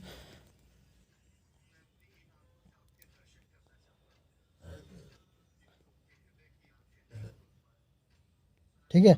समझ रहे हो कि हमारा जो फाइल सिस्टम है ना वो हमारा स्मॉल सिस्टम है, और हमारा जो डेटाबेस सिस्टम वो लार्ज सिस्टम है, ये आपको ध्यान रखना है। और cost is very less, cost is high इसका, क्योंकि ये सिस्टम हमारा डेटाबेस का है, क्योंकि ये ज़्यादा फीचर प्रोवाइड कर रही है तो इसका जो है सिस्टम भी लार्ज है और इसका कॉस्ट भी जो है हाई होगा। ओके, ये सारे जो है थोड़ा बहुत जो है मिलते जुलते हैं, ठीक है, इसको कर लीजिएगा। और इसमें लास्ट में एग्जाम्पल इसके माध्यम से मैं आपको समझा देता हूँ। देखिए जो हमारा फाइल सिस्टम अप्रोच है इसके अंदर हमारा C++, कोबोल और पास्कल नाम के प्रोग्राम्स आते हैं, ठीक है। ये हमारे सॉफ्टवेयर प्रोग्राम्स होते हैं, ठीक है। ये होता है हमारे फाइल बेस्ड अप्रोच। अब देखिए सिस्टम बेस्ड अप्रोच में क्या है, सॉफ्टवेयर और programs are developed using DBMS like Oracle, SQL, FoxPro etcetera. जैसा कि मैंने आपको ऊपर समझाया, SQL नाम का कोई सॉफ्टवेयर के माध्यम से हम जो है DBMS को एक्सेस करते हैं, और DBMS जो है डेटा को एक्सेस करती है, ठीक है। ये है इसका मेन एग्जांपल। ये एग्जांपल देना है आपको, ये पॉइंट्स आपको याद करने जो मैंने टिक करवा रखा है, ठीक है। बड़े बड़ा जो टिक है ना वो कर लेना आप, या फिर जो भी आपको अच्छा लगे वो कर लेना। अब चलते हैं हम आगे, DBMS and its function, database management system और उसका फंक्शंस क्या क्या है। देखिए DBMS जैसे कि मैंने पहले आपको बता दिया क्या होता है क्या नहीं होता है, ऊपर पढ़ लीजिएगा। आप फंक्शंस देखते हैं इसका क्या क्या है। DBMS का फंक्शंस क्या क्या हो सकता है, data definition, data manipulation, data को मैनिपुलेट करना, मतलब डाटा इंसर्ट करना, डिलीट करना, अपडेट करना, ये हमारा डेटा मैनिपुलेशन कहलाता है। ओके, डाटा को सिक्योरिटी देना, जैसे कि मैंने आपको बताया सिक्योरिटी कैसे प्रोवाइड करती है वो आप अपने भाषा में लिख सकते हो यहाँ पे, ठीक है। डाटा रिकवरी एंड कंकरेंसी, मतलब डाटा को रिकवर करना, मतलब अगर कुछ डाटा डिलीट हो जाती है, अगर यूजर चाहता है कि बैकअप ले ले तो वो भी जो है DBMS उसका ख्याल रखती है, उसे भी हैंडल करती है। ओके, तो ये डाटा डिक्शनरी के अंदर क्या होगा कि DBMS must provide a data dictionary function. The dictionary contains data about the data rather than just raw data. That data dictionary contains the information about entities, attributes, mapping. अब कहने का मतलब है कि अगर यूजर उस डेटा के बारे में और भी कुछ जानना चाहता है, कहने का मतलब वो कितने केबी का है, कितना, अगर कहाँ पर, मतलब क्या है कि वो डेटा कब हमने क्रिएट किया है। यूज़र पूछता है कि ये डेटा मैंने कब सेव किया था और कितने केबी का, साइज़ कितना है इसका। तो ये सब जो है डेटा डिक्शनरी के अंदर हमारे जो प्रोवाइड करता है कौन, DBMS। ठीक है, ये इसका जो है फीचर है। ठीक है, परफॉर्मेंस का है, DBMS should perform all the functions identified above is efficiently as possible. ये सारे परफॉर्मेंस मतलब सारे फंक्शंस को ये परफॉर्म करती है जो भी इसमें DBMS से कंट्रोल होता है। ठीक है, तो ये सारे पॉइंट्स आपको ध्यान रखने हैं। कौन कौन से, देखिए फंक्शंस क्या क्या होता है DBMS के। डाटा डेफिनेशन, मतलब डेटा के बारे में बताना कि डेटा DBMS क्या कैसे काम करिए उसका। अप्रोप्रिएट ऑब्जेक्ट हो, in other words DBMS must include language processor component. DDL data definition language कहते हैं हम इसको। तो डेटा को किस तरह से एक्सेस कर रही है वो, और डेटा किस किस टाइप के डेटा हैं, ये सारी चीज़ें जो है डेटा डेफिनेशन के अंदर है। और डेटा मैनिपुलेशन का मतलब समझ गए आप, डेटा को जिसे हम DML भी कहते हैं। ठीक है, data manipulation language processor component. The DBMS must be able to handle request from the user to see, retrieve, update, delete और add new record to the database. अगर डेटाबेस के अंदर कोई यूज़र चाहता है कि मेरा जो पहले से जो डेटा है उसकी जगह पर कोई दूसरा डेटा सेव करना है, उसको रिमूव करना है, अपडेट करना है, अपडेट कर सकता है वो। ठीक है, ये चीज़ जो है डेटा मैनिपुलेशन के अंदर आता है। डेटा सिक्योरिटी में इंटीग्रिटी का मतलब है डेटा जो भी डेटा है उसको सिक्योरिटी प्रोवाइड करना, किसके द्वारा, DBMS के द्वारा। ठीक है, और ये DBA डेटा बेस एडमिनिस्ट्रेटर जो है, मतलब जो एक पर्सन है जिसने डेटाबेस बनाया है, वही उसी ने DBMS भी बनाया है। ठीक है, तो वही डिज़ाइन करता है इसको, सिक्योरिटी जो भी प्रोवाइड करवाती है DBMS वो DBA ही करवाती है। ठीक है, डेटा रिकवरी एंड कंकरेंसी का मतलब समझ गए, डाटा डिक्शनरी समझ गए। आप चलते हैं हम आगे। Components of DBMS, database management system के कंपोनेंट्स क्या क्या हैं, ये अभी आ सकता है क्वेश्चन में कि DBMS का जो है फंक्शन क्या होंगे, ये बता दिया मैंने। अब कंपोनेंट्स क्या होंगे, देखिए कंपोनेंट्स मतलब डेटाबेस मैनेजमेंट सिस्टम के components. Data definition language DDL compiler हो गया, डेटा मैनेजर हो गया, फाइल मैनेजर। अब मतलब कंपोनेंट्स का मतलब समझ रहे हो, DBMS सॉफ्टवेयर है। ठीक है, वो सॉफ्टवेयर DBMS काम कैसे कर रही है, उस जो डेटाबेस सिस्टम है उसका जो डेटा एक्सेस करने के लिए वो कैसे काम कर रही है, उसका जो कंपोनेंट्स क्या क्या हैं जिसकी वजह से वो ये सारी काम कर पा रहे हैं, उसे हम कहते हैं कंपोनेंट्स ऑफ DBMS। ठीक है, तो देखिए इसका क्या क्या कंपोनेंट्स हैं। DDL होता है, कंपाइलर होता है, डेटा डेफिनेशन लैंग्वेज जिसे हम कहते हैं। और डेटा मैनेजर है जो डेटा को मैनेज करती रहती है। फाइल मैनेजर, डिस्क मैनेजर होता है, क्वेरी प्रोसेसर होता है, telecommunication system, data files, data dictionary. ये सारी जो है मैं आपको अच्छे से समझाता हूँ छोटे से भाषा में, ताकि वीडियो जो है लंबी ना हो। देखिए डेटा डेफिनेशन लैंग्वेज में क्या करती है कि DDL compiler take the data definition statement that is in the source form and convert them into the object form. जो भी हमारा जो डेटा है ना उसको कंपाइल करके उसको रन कर देता है और उसको जो आपको कन्वर्ट करके दे देता है, उसका जो आउटपुट है उसे हम डेटा डेफिनेशन लैंग्वेज या DDL कंपाइलर भी कहते हैं उसको। ठीक है, ये हमारा DBMS का मेन काम है। ठीक है, अगर कोई यूज़र ने जो डेटा टाइप किया है वो DBMS उसको पहले कंपाइल करेगी, समझेगी, उसके बाद जाके उसको सर्च करेगी। ठीक है, ये डेटा डेफिनेशन लैंग्वेज का मतलब ये हुआ। अब हम चलते हैं data manager. Data manager convert the user queries from the user logical view to a physical file system. It is also take care of backup and recovery operation in addition to maintain or control the consistency and integrity of the data as well as security are also performed by the data manager. Data manager के द्वारा जो है ये सारी securities provide की जाती है। और डेटा मैनेजर जो है ये वो मैनेजर होता है जो डेटा का ख्याल करता है कि डेटा कौन सा डेटा कहाँ पर है, क्या चीज़ है, क्या क्या नहीं है। ठीक है, ये डेटा मैनेजर का काम होता है। अगर कोई डेटा एक्सेस करना है तो डेटा मैनेजर पहले DBMS क्या करेगा, पहले डेटा मैनेजर से इंटरेक्ट करेगा, पूछेगा कि ये डेटा चाहिए। अब डेटा मैनेजर क्या करेगा, उस अपने जो भी डेटा है उसको सर्च करेगा, उसके बाद जाके उसको DBMS को वो डेटा प्रोवाइड करेगा। और ये डेटा मैनेजर ही ये जो डेटा देने से पहले चेक करेगी कि जो इसका जो हमारा सिक्योरिटी है वो है कि नहीं है, मतलब कोई वायरस वगैरह तो नहीं आ रहा। तो ये डाटा मैनेजर भी चेक करती रहती है अपने डाटा को प्रोटेक्ट करने के लिए, ठीक है। ये होता है डाटा मैनेजर का मेन काम। जो भी मैंने आपको बताया इसको आप जो है अपने शब्दों में लिख सकते हो एग्जाम के अंदर, कोई टेंशन वाली बात नहीं है, ओके। अब हम चलते हैं आगे। फाइल मैनेजर में क्या होता है कि file manager takes care of structure of the file and manage the file space. अब कहने का मतलब अगर फाइल के अंदर जो भी डाटा है हमारा उसको अगर DBMS एक्सेस करती है तो फाइल मैनेजर का काम होता है उस डाटा को निकाल कर देना। और फाइल मैनेजर के अंदर होता है हमारा डाटा मैनेजर, ठीक है, या फिर डाटा मैनेजर के अंदर हमारा फाइल मैनेजर हो सकता है, ऐसा आप समझ सकते हो, ठीक है। क्योंकि फाइल भी एक फाइल जो है वो भी एक तरह का डेटा ही होल्ड कर रखी है, ठीक है, इसलिए मैं बोल रहा हूँ। अब ये जो फाइल मैनेजर है क्या करेगा कि जो भी फाइल अगर यूज़र को चाहिए, जो भी डाटा चाहिए उसको, वो फाइल के अंदर है पड़ी हुई है। अब फाइल मैनेजर क्या करेगी, जो डाटा चाहिए उसको वो देखेगा है कि नहीं, उसके बाद वो जो स्ट्रक्चर जो है फाइल का वो चेक करेगा कि जो दूसरा डाटा है उसके साथ लिंक पड़ा है कि नहीं। अगर फाइल फाइल के अंदर कोई डाटा अगर डिलीट पड़ा हुआ है तो उसका जो स्पेस है उसको मैनेज करती रहती है कौन, फाइल मैनेजर। क्योंकि स्पेस को मैनेज करना भी ज़रूरी होता है, क्योंकि हमारे पास स्पेस जो है हार्ड डिस्क है वो लिमिटेड मात्रा में होती है। तो ये फाइल मैनेजर जो है अपने स्पेस भी इसको मैनेज करती रहती है। क्योंकि ये एक मैनेजर है, इसका काम ही वही है, सब कुछ देख रेख करना फाइल का जो डेटा वगैरह है, ठीक है। अब डिस्क मैनेजर क्या है कि डिस्क जो अ, हमारे जो हार्ड डिस्क है, जो हमारा मेन जो है स्टोरेज का मीडिया जिसके अंदर सारे प्रोग्राम वगैरह ये सब चीज़ें हैं, ठीक है, वो डिस्क मैनेजर में क्या करता है, disk manager transfer the block requested by the file manager.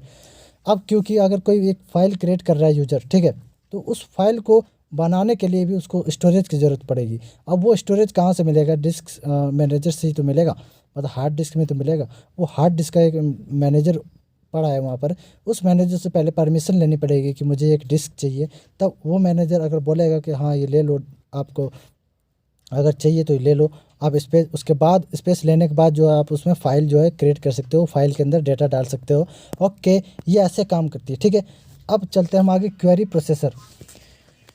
अगर यूज़र ने कोई क्वेरी बताया, उसने बोला मुझे अजय का डेटा चाहिए या फिर स्टूडेंट का डेटा चाहिए, ठीक है, तो ये हमारा क्वेरी प्रोसेसर क्या करेगा कि जो भी उसने टाइप किया यूज़र ने या फिर जो भी उसने क्वेरी बताया है, जो भी टाइप किया है उसको क्वेरी प्रोसेसर प्रोसेस करेगी, वो क्या चीज़ बोल रहा है उसको फिर DBMS को बताएगा, फिर DBMS उसको सर्च करके उसका मैनेजर के साथ कम्युनिकेट करके मैनेजर उसको प्रोवाइड करवा देगा, फिर उसको जाके वो जो है दे देगा। अब मैनेजर का मतलब ये मत समझ लेना कोई पर्सन, मैनेजर मतलब फाइल मैनेजर हो सकता है या डिस्क मैनेजर हो सकता है या फिर डेटा मैनेजर भी हो सकता है, ठीक है।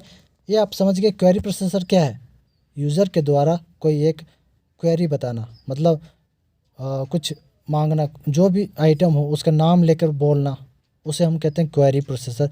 मतलब कोई आइटम का यूज़र ने जो बोला उसी को हम कहेंगे क्वेरी, यूज़र ने जो टाइप किया उसी को कहेंगे हम क्वेरी, ठीक है। उसको प्रोसेस करने के बाद जो है DBMS समझ जाती है यूज़र क्या चाहता है, ठीक है। अब देखिए हम चलते हैं data files. Data files contains the data portion of the database. कहने सिंपल सी बात है, डेटा फाइल्स जो होंगी उसका जो डेटा का पोर्शन होगा वो होल्ड करती है, ठीक है। डाटा डिक्शनरी मैंने आपको पहले भी बता दिया क्या होता है कि डाटा का पूरा रो डाटा क्या है, उसका मैपिंग का है, कहाँ पर है वो डाटा, उसके अंदर एंटिटीज़ क्या है, ठीक है। पूरा इन्फॉर्मेशन डाटा के बारे में जो है वो डाटा डिक्शनरी में होता है, ठीक है। ये भी हमारे जो है DBMS इसको एक्सेस कर सकती है डेटाबेस सिस्टम के अंदर। अब हम चलते हैं components of the database system environment. अभी तक हम कंपोनेंट्स किसका पढ़ रहे थे तो अभी तक हमने जो है डेटा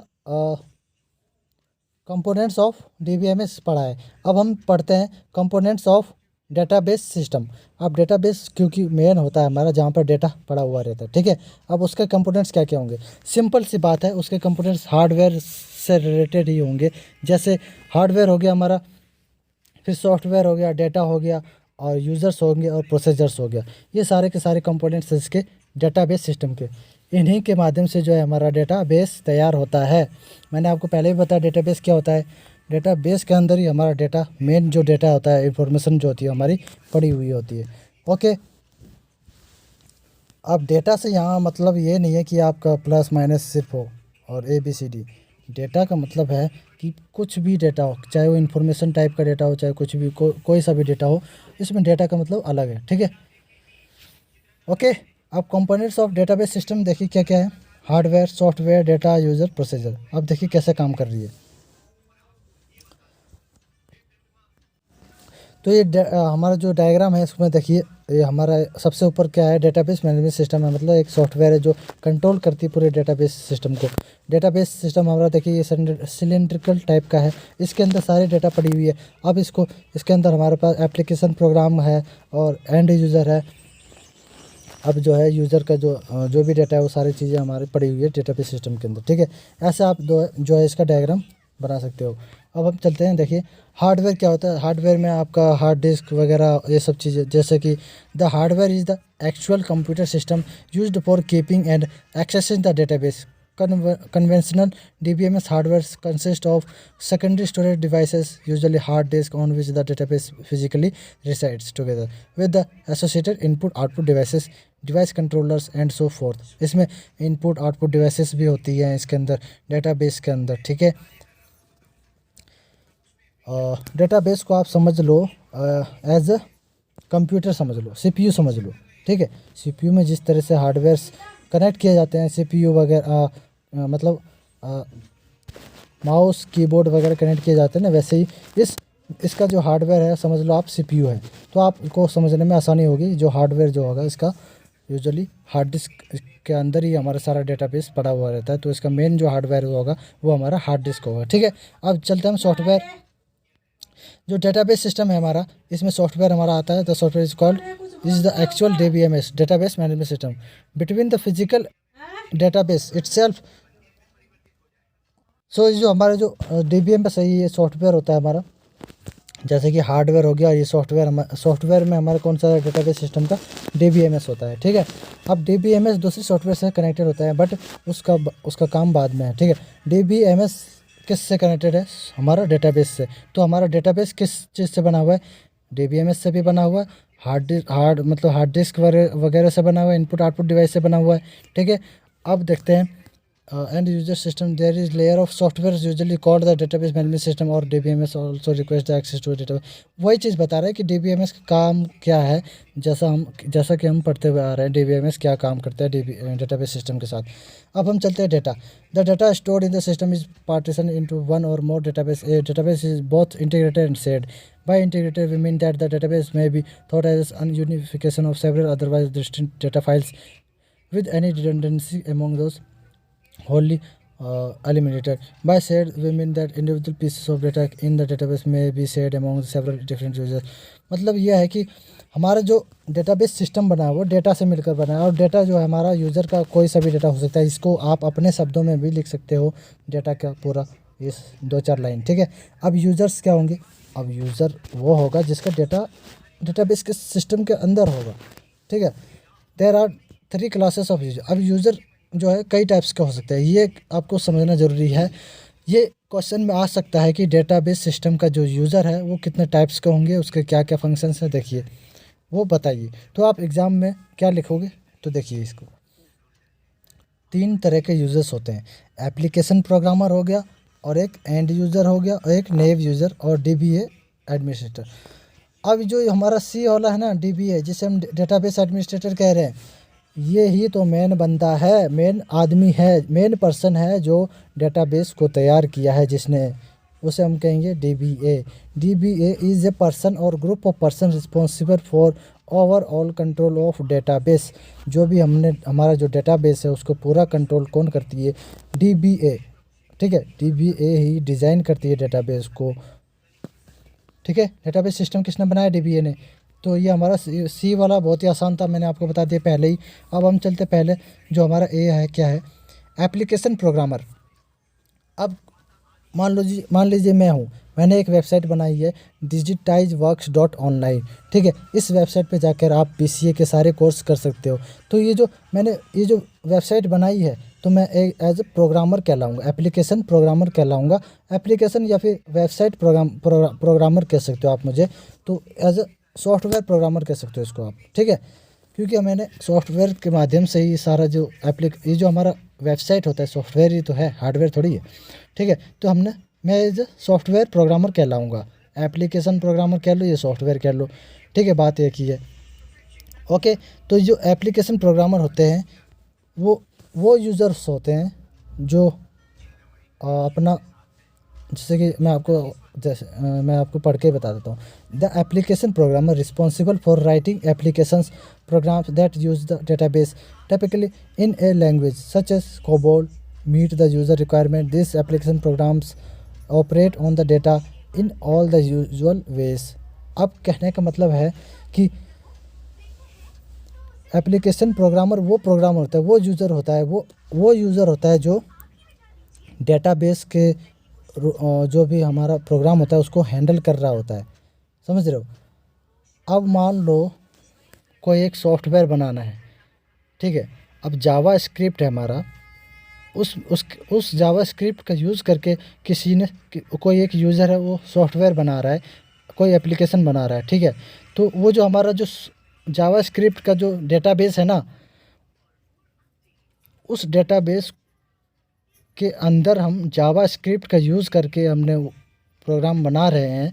मतलब ये है कि उस डेटाबेस को इस्तेमाल कर रहे हैं हम प्रोग्राम बनाने के लिए जावा स्क्रिप्ट का यूज़ करके, ठीक है, या फिर जावा का यूज़ करके। ओके, तो उसी को हम जो एप्लीकेशन प्रोग्रामर कहेंगे। और एंड यूज़र्स वो होते हैं जो the second class of user is the end users accessing the database from a terminal. There are two types of end users, casual user, naive user.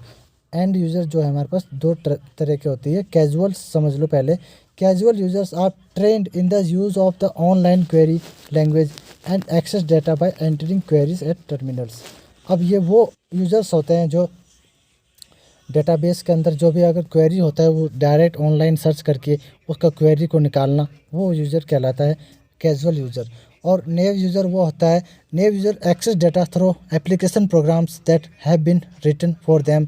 They do not need to know any details of the structure और language of the database system. कहने का मतलब ये है कि कोई एक programmer है, उस डेटाबेस सिस्टम में वो एक प्रोग्राम तैयार कर रहा है, उस प्रोग्राम को तैयार करने में उसको एक एरर आ रहा है, तो वो जो है उस एरर को जो है डायरेक्ट जो है सॉल्व करेगा उस डेटाबेस सिस्टम के साथ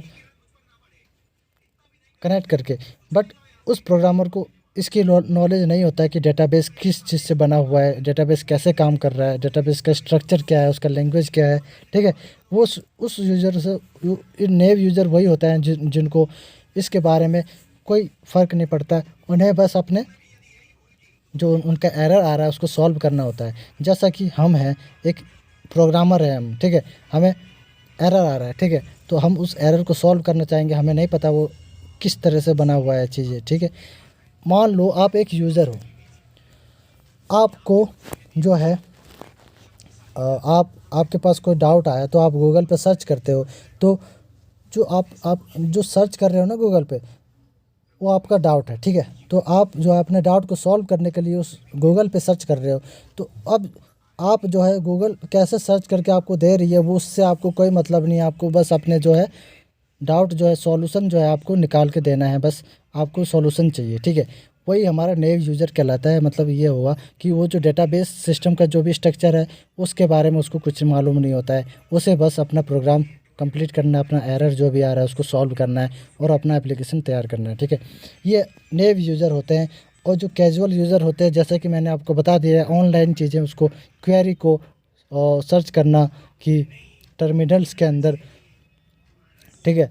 और टर्मिनल मतलब अगर कोई प्रोग्राम है हमारा, वो ऑनलाइन चीज़ें जाके वहाँ पर वो सर्च करता है कि इसका जो हमारा जो प्रोग्राम है हमारा ये एरर आ रहा है तो उसका गलत हो गया, तो ऑनलाइन जाके वो सर्च करेगा, ठीक है। और ये जो नेव यूज़र है ना, वो एप्लीकेशन के अंदर ये सर्च करता है ये सारी चीज़ें। मैंने एग्जांपल दे दिया था आपको गूगल का, वो मैंने आपको समझाने के लिए दे दिया था, ठीक है। तो आप समझ गए नेव यूज़र क्या होता है, कैजुअल यूज़र क्या होता है। कैजुअल यूज़र वो होते हैं जो ऑनलाइन चीज़ें प्रॉब्लम्स को सर्च करता रहता है, मेरे लैंग्वेज में ये प्रॉब्लम आ गई, ठीक है, वो सारे डाटा को एक्सेस करती है ऑनलाइन चीज़ों में, ठीक है। ये आपको ध्यान रखना है। एंड यूज़र्स के अंदर ये सारी चीज़ें आती हैं, ठीक है। The second class of user the end user access in database from terminal. और ये सारी जो चीज़ें हो रही हैं एक्सेस कर रहे हैं डेटा को, वो टर्मिनल के द्वारा कर रही है। टर्मिनल एक होता है जो एरर को, अगर हम कुछ भी टाइप करते हैं प्रोग्राम के अंदर, अगर गलत हो जाता है तो एरर जो शो करता है वो हमारा टर्मिनल के अंदर, अगर हमारा एरर शो हो जाता है तो प्रोग्रामर क्या करते हैं कि टर्मिनल खोल लेते हैं, उसमें देखते हैं कहाँ पर क्या एरर आया है क्या नहीं आया है। उन्हें कोई मतलब नहीं होता कि वो जो डेटाबेस किस तरह से बना हुआ है, उसके अंदर क्या क्या चीज़ें लगी हुई हैं, ठीक है, उन्हें उससे कोई मतलब नहीं होता है। एंड यूजर्स को, आप जब कोडिंग करोगे ना, सी लैंग्वेज वगैरह इन सब को, तो आपको पता चलेगा उसमें जो एरर्स आएंगे ना, आप टर्मिनल्स होता है कि टर्मिनल आपको टर्मिनल नाम का एक होता है कोडिंग के अंदर, कि आपको जो है एरर जो भी होता है आप उसके अंदर फाइंड कर सकते हो आप, या फिर उस एरर को सही भी कर सकते हो टर्मिनल के अंदर जा कर के उसको एक्सेस कर सकते हो, ठीक है। ये आपका जो टर्मिनल होता है, और इस टर्मिनल के माध्यम से ही आप जो है डेटा को एक्सेस कर रहे हो या फिर उसको जो है सुधार रहे हो एरर को। ये एंड यूज़र्स का काम होता है जो टर्मिनल से इंटरेक्ट होता है। अब टर्मिनल जो है ऑनलाइन के माध्यम से भी वो अपना, जो कैजुअल यूज़र्स वो होते हैं जो ऑनलाइन टर्मिनल का यूज़ करते हैं, और जो नेव यूज़र वो होते हैं जो एप्लीकेशन टर्मिनल का यूज़ कर रहे होते हैं, ठीक है। ये आपका मेन डिफरेंस है इसका, ओके। अब एप्लीकेशन प्रोग्रामर को फिर से समझा देता हूँ मैं। एप्लीकेशन प्रोग्रामर का मतलब हो गया पूरा का पूरा जो एप्लीकेशन जो डेवलप किया है एक यूज़र ने, वो एप्लीकेशन प्रोग्रामर कहलाएगा, ठीक है। वो एज ए मान लो कोबोल का कोई एक लैंग्वेज का जानता है वो, तो जैसे एप्लीकेशन प्रोग्रामर वो होगा जो कोई एक बंदा है, वो कोई सॉफ्टवेयर बना रहा है, व्हाट्सएप को पूरा बना दिया उसने, तो वो एक प्रोग्रामर को उनका एप्लीकेशन प्रोग्रामर कहलाएगा, ठीक है।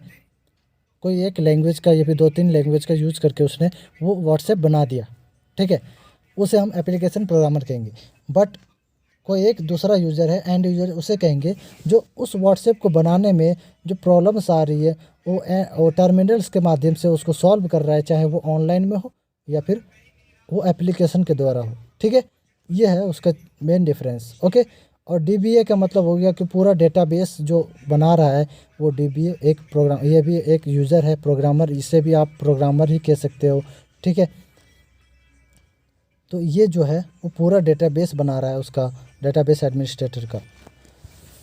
अब डीबीए और एप्लीकेशन प्रोग्रामर में आपको कन्फ्यूज़न हो रही होगी, तो मैं इसको और अच्छे से समझा देता हूँ। जैसे कि देखिए, हम जो एप्लीकेशन, मान लो हमने व्हाट्सएप बनाया है किसी एक प्रोग्राम से, कौन सा प्रोग्राम, मान लीजिए आपने जावा का इस्तेमाल करके आपने व्हाट्सएप बनाया है, ठीक है। तो जावा जो हमारा एप्लीकेशन है, प्रोग्राम मतलब जो लैंग्वेज है हमारा जावा, उस जावा का जो डेटाबेस होगा, उस जावा को बनाने वाला जो होगा ना, उसे हम डीबीए कहते हैं, डेटाबेस एडमिनिस्ट्रेटर कहते हैं, ठीक है। आप समझ रहे हो ना। जो डीबीए का मतलब क्या हुआ कि वो जो जावा का जो उसने स्ट्रक्चर बनाया है ना, जावा का जो उसने स्ट्रक्चर बनाया है वो डीबीए ने बनाया है, ये ध्यान रखना है आपको।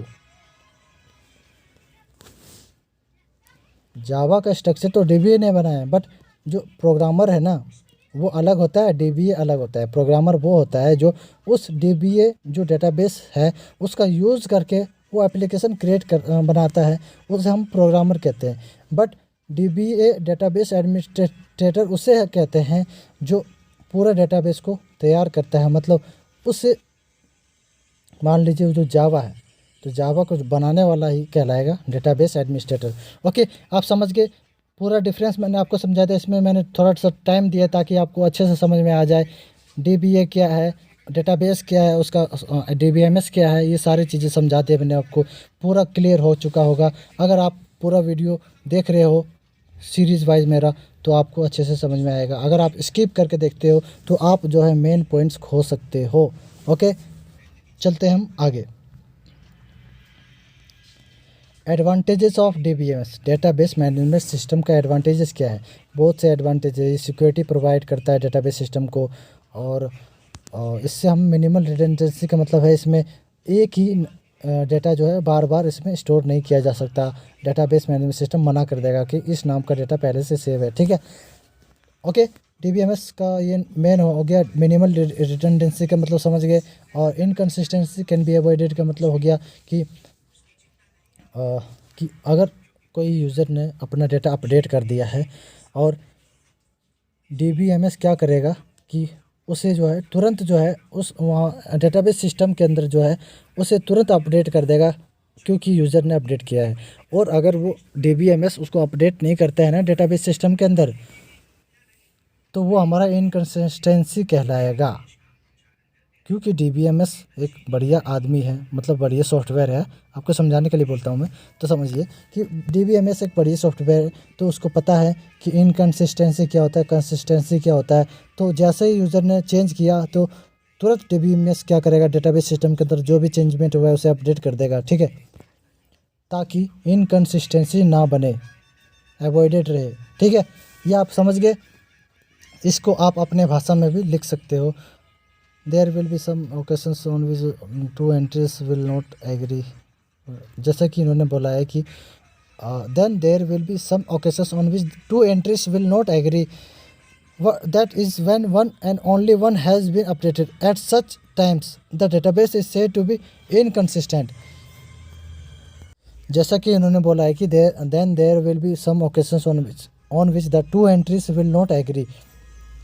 दो एंट्री जो है एग्री नहीं किया जाएगा DBMS के द्वारा, अगर वो सिर्फ एक ही अपडेट कर रहा है, एक ही एंट्री डाल रहा है तो, ठीक है, तो दो एंट्री वहाँ पर नहीं मिलेगी। ये अगर ऐसा होता है तो हमारा जो है इनकन्सिस्टेंसी कहलाएगा, ठीक है। मतलब अगर एक ही डेटा जो है बार बार आ जा रहा है तो वो हमारा इनकन्सिस्टेंट हो जाएगा, और या फिर रिडंडेंट भी कह सकते हो आप उसे। तो obviously A database that is in an inconsistent state is capable of supply incorrect और कन्फ्लिक्टिंग इन्फॉर्मेशन, ठीक है, वो इन्फॉर्मेशन जो है इनकरेक्ट हो जाएगा हमारा। अब हम चलते हैं आगे, शेयरिंग ऑफ डेटा, डेटा को शेयर करना। It means not only that existing application can share the data in the database, but also that new application can be developed to operate against that same stored data. In other words, that the data requirements of new application may be satisfied without having to create any new stored files. अब sharing of data का मतलब समझिए, देखिए, it means not only that existing application can share the data in the database. इसका मतलब ये नहीं है कि देखिए कि जो एग्जिस्टिंग एप्लीकेशंस है, मतलब जो पहले से जो एप्लीकेशंस है वो डेटा को शेयर कर सकती है डेटाबेस में, but also the new applications can be developed to operate against that same store data. जो हमारे पास डेटा है पहले से पड़ा हुआ है उसे शेयर करके भी हम जो है नया एप्लीकेशंस क्रिएट कर सकते हैं। ये हमारा जो है शेयरिंग ऑफ डेटा कहलाएगा, ठीक है। अब हम सर्च कैपेबिलिटी क्या है कि अगर यूज़र ने जो चीज़ बोला है उसको पहले सर्च, यूज़र जो है सर्च भी कर सकती है डेटाबेस मैनेजमेंट सिस्टम में। The user of database may ask a wide variety of questions about the data. If a quick answer is needed a terminal the search will have to be fast. जो software होगा ना database management system का, वो search capability भी देगा user को, कि ताकि यूज़र को सर्च करने पे तुरंत उसका आंसर निकल के आ जाए, ठीक है। अब हम चलते हैं आगे, प्राइवेसी एंड सिक्योरिटी। पता ही चल गया हो कि DBMS जो है हमें प्राइवेसी और सिक्योरिटी देती है पूरे डेटा का, ओके। इसको आप अपने भाषा में लिख सकते हो।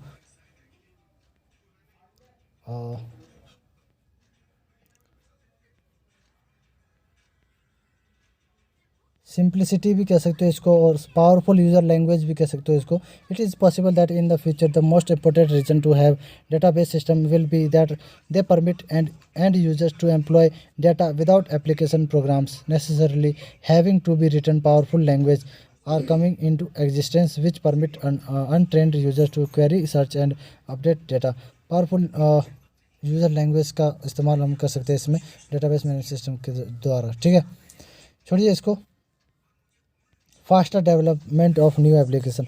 अब जो मेन करेक्टरिस्टिक्स है इसका जो है DBMS का, देखिए, faster development of new application. अगर कोई नया एप्लीकेशन बनाना है तो आप इसके मदद से जो है बहुत ही फास्ट कर सकते हो। When a new application is proposed it is likely that the data required it's already stored in the database. Database के अंदर पहले से वो डेटा सारा पड़ा हुआ है, बस आपको उसको एक्सेस करना है, उसको यूज़ करना है बस, ठीक है। कहने का मतलब है जब जावा है, जावा का डेटाबेस पहले से पड़ा है, बस जावा का आपको यूज़ करके आपको जो एप्लीकेशन बनाने हैं बहुत ही फास्टली आप उसको बना सकते हो। और ये जो है आपका हाई लेवल लैंग्वेज के अंदर आ सकता है, यानी कि जैसा कि इन्होंने बोला पावरफुल यूज़र लैंग्वेज भी इसका सपोर्ट करती है DBMS, ठीक है। अब हम चलते हैं डिसएडवांटेजेस ऑफ DBMS। अब डेटाबेस मैनेजमेंट सिस्टम के एडवांटेज तो हमने पढ़ लिए। अब डिसएडवांटेज क्या क्या हैं देखिए। DBMS क्योंकि जो है सिस्टम बड़ी है, इसका जो मैनेजमेंट मतलब जो इसका जो क्रिएटिंग कॉस्ट है वो हाई होगा, हाई कॉस्ट ऑफ DBMS, ठीक है। हाई हार्डवेयर कॉस्ट, इसमें जो भी हार्डवेयर्स लगेंगे उसका कॉस्ट भी हाई होगा। हाई कन्वर्जन कॉस्ट, अब जो भी हम इसमें डेटा वगैरह जो भी लॉजिक लगाएंगे उसको कन्वर्जन करने में भी, जो भी डेटा को कन्वर्ट करके जो हमें आंसर देता है उसका कॉस्ट भी जो है हाई होगा, ठीक है। हाई प्रोग्रामिंग कॉस्ट का मतलब ये हुआ कि अगर कोई डेटाबेस तैयार करवाना है तो DBMS का जो है प्रोग्रामिंग कॉस्ट हाई लगेगा। Because DBMS is complex tool with many features, it requires experienced programmers resulting in extra payment for their hire and expertise. अब क्योंकि DBMS एक जो है कॉम्प्लेक्स टूल है, मतलब बहुत ही जो है इसमें बहुत सारी चीज़ें बारीक चीज़ें हैं जो एक एक्सपीरियंस प्रोग्रामर ही हैंडल कर सकती है इस DBMS को। तो जो एक्सपीरियंस प्रोग्रामर है वो पैसे भी ज़्यादा लेगी इसको हैंडल करने के लिए, तो हायर प्रोग्रामिंग कॉस्ट इसमें लगती है, ठीक है। और ये कॉम्प्लेक्स होता है, backup and recovery more difficult हो जाता है इसमें। कॉन्फिडेंशियली प्राइवेसी एंड सिक्योरिटी भी इसमें प्रोवाइड करवाना मुश्किल हो जाता है, क्योंकि इसमें कई सारे डेटा जो है इसमें इंटरेक्ट होता है, ठीक है। अब हम चलते हैं आगे। DBA and it's responsibilities. जैसा कि मैंने आपको DBA के बारे में पहले ही बता चुका है कि डेटाबेस एडमिनिस्ट्रेटर वो होते हैं जो डेटाबेस को डिज़ाइन करता है, जो डेटाबेस को क्रिएट करता है बहुत से चीज़ों को यूज़ करके, ठीक है। तो वो देखिए क्या क्या इसके रिस्पॉन्सिबिलिटीज़ हैं DBA का। डेटाबेस एडमिनिस्ट्रेटर, पहले इसका डेफिनेशन देख लो। डेटाबेस एडमिनिस्ट्रेटर और DBA इज़ ए पर्सन और ग्रुप ऑफ पर्सन। ये एक पर्सन भी हो सकता है या फिर कई सारे पर्सन मिलकर भी इस डेटाबेस को बनाते हैं। तो is a group of persons responsible for overall control of database system. Database system का जो पूरा कंट्रोल है वो इन पर्सनस के वजह से ही होता है, उसी को हम कहते हैं database administrator. In fact, all the activities of the database system are controlled by DBA. Deciding the information contents of database system. Database system के अंदर किस टाइप का इन्फॉर्मेशन होगा वो कौन डिसाइड करती है? DBA डिसाइड करती है। It is the DBA who decide information content of database system. DBA decide fields, type of fields and range of values that can be stored in fields. कोई fields के अंदर कोई अगर नाम वगैरह कोई हो तो उसको कितना उसका साइज़ होना चाहिए, ये सारी चीज़ें जो है DBA डिसाइड करती है कि जो है डेटाबेस के अंदर किस टाइप का जो इन्फॉर्मेशन आना चाहिए, ठीक है। Deciding hardware device to be used. अब डेटाबेस को बनाने के लिए कौन कौन से हार्डवेयर्स की ज़रूरत पड़ेगी वो सारा DBA डिसाइड करती है। Deciding the users and data to be used by user. अब जो है डेटा बेस सिस्टम के अंदर कौन से डेटा जो है किस टाइप का डेटा जो है उसमें आना चाहिए। जैसे it is the DBA who decide users of the database system. DBA also decide which information contents are to be used by any particular user. कोई एक यूज़र है वो किस टाइप का जो है डेटा कोर्स कौन सा टाइप का इन्फॉर्मेशन जो है डेटाबेस सिस्टम के अंदर सेव करना चाहता है, ठीक है। वो सारे जो कौन डिसाइड करती है? DBA डिसाइड करती है, ठीक है, database administrator. Deciding the backup and recovery method. DBA जो है पहले से बैकअप और रिकवरी का जो है पहले से डिसाइड करके रखती है। अगर कुछ प्रॉब्लम आ जाए तो बैकअप उनके पास ऑलरेडी पड़ा हुआ होता है, ठीक है। Deciding the validation checks on the data, छोड़िए। Monitoring performance, defining the storage structure, define integrity. अब जो स्टोरेज स्ट्रक्चर है, एक्सेस स्ट्रेटजीज है, मतलब डेटाबेस सिस्टम का जो भी स्ट्रक्चर है वो सारा चीज़ कौन डिफाइन करता है? Database administrator. आप जो है अपने मन से भी ये पॉइंट्स बना सकते हो कि डेटाबेस एडमिनिस्ट्रेटर का क्या क्या काम है, डेटाबेस सिस्टम को क्या कर सकता है, वो क्या नहीं कर सकता, क्योंकि DBA ही है जो डेटाबेस सिस्टम को बनाया है जिसने। तो इसका मतलब है कि वही सारी चीज़ कर सकता है डेटाबेस के साथ, ओके। सिक्योरिटी प्रोवाइड करवा देगा और इंस्टॉलेशन ऑफ न्यू सॉफ्टवेयर, अगर कोई नया सॉफ्टवेयर इंस्टॉल करना है तो DBA उसको हैंडल करती है। अब डेटा एडमिनिस्ट्रेटर क्या होता है मैंने आपको बता चुका है, आप इसको अपने शब्दों में लिख सकते हो। ये वही चीज़ दोबारा रिपीट हो रही है, ठीक है। तो वीडियो को लंबा ना करते हुए इसको फिर से मैं शॉर्टकट में बता देता हूँ। जैसे many organization in addition to DBA will also have a data administrator concerned with the data needs the data flows throughout the entire organization. The DA is a concern about logical or conceptual database design. The data administrator is responsible for defining data elements, names, and their relationship with the database analyst. The basic responsibility is how to install and configure the data RDBMS applications. अब ये जो नीचे points है ना 1 2 3, इस points को पढ़ लो आप, पूरा बना के आप आराम से लिख सकते हो। देखिए DBA वो होता है डेटाबेस एडमिनिस्ट्रेटर, वो होता है जो ऑर्गेनाइजेशन के मुताबिक जो है उसको डेटाबेस तैयार करता है। कोई एक मालिक है, मतलब कोई एक पर्सन है, उसने बोला कि ऐसा डेटाबेस तैयार करो कि व्हाट्सएप जैसा कोई एप्लीकेशन तैयार कर दे, ठीक है। मतलब ऐसा लैंग्वेज बनाओ कि लैंग्वेज भी तो एक डेटाबेस से ही बना हुआ है ना। हमारा लैंग्वेज जो हमारा बना हुआ है, जैसे जावा हो गया, ये भी हमारा एक डेटाबेस के द्वारा ही बना हुआ है, जावा जो भी बना है, ठीक है। ये आपको ध्यान रखना है। डेटाबेस क्या होता है आपको अगर क्लियर हो गया क्या होता है, DBMS क्या होता है, तो आप जो है अपने मुताबिक इसका पॉइंट्स लिख सकते हो। जैसे कि इन्होंने फर्स्ट पॉइंट में लिखा हुआ है परफॉर्म बिजनेस रिक्वायरमेंट्स गैदरिंग। कोई एक है बहुत ही अमीर इंसान है, ठीक है। उसने एक प्रोग्रामर से बोला, डेटाबेस एडमिनिस्ट्रेटर से बोला कि मुझे ऐसा डेटाबेस तैयार करके दो जो सॉफ्टवेयर मतलब व्हाट्सएप बनाने के लिए वो डेटाबेस जो है कामयाब हो। उस डेटाबेस के ज़रिए जो है व्हाट्सएप जो है हम बना सकें, ठीक है। व्हाट्सएप मतलब क्या है, काम नहीं है, क्या चीज़ है, वो सब जो है डेटाबेस एडमिनिस्ट्रेटर जानता है, ठीक है। मैं आपको बस छोटा सा एग्जांपल से आप इसको समझा रहा हूँ, ठीक है। तो वो जो अमीर इंसान है ना, उसने बोल दिया उससे।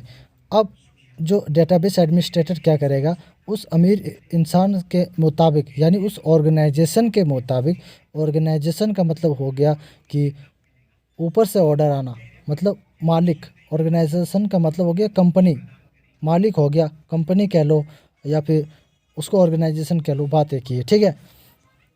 उस ऑर्गेनाइजेशन के मुताबिक जो है एडमिनिस्ट्रेटर काम करता है।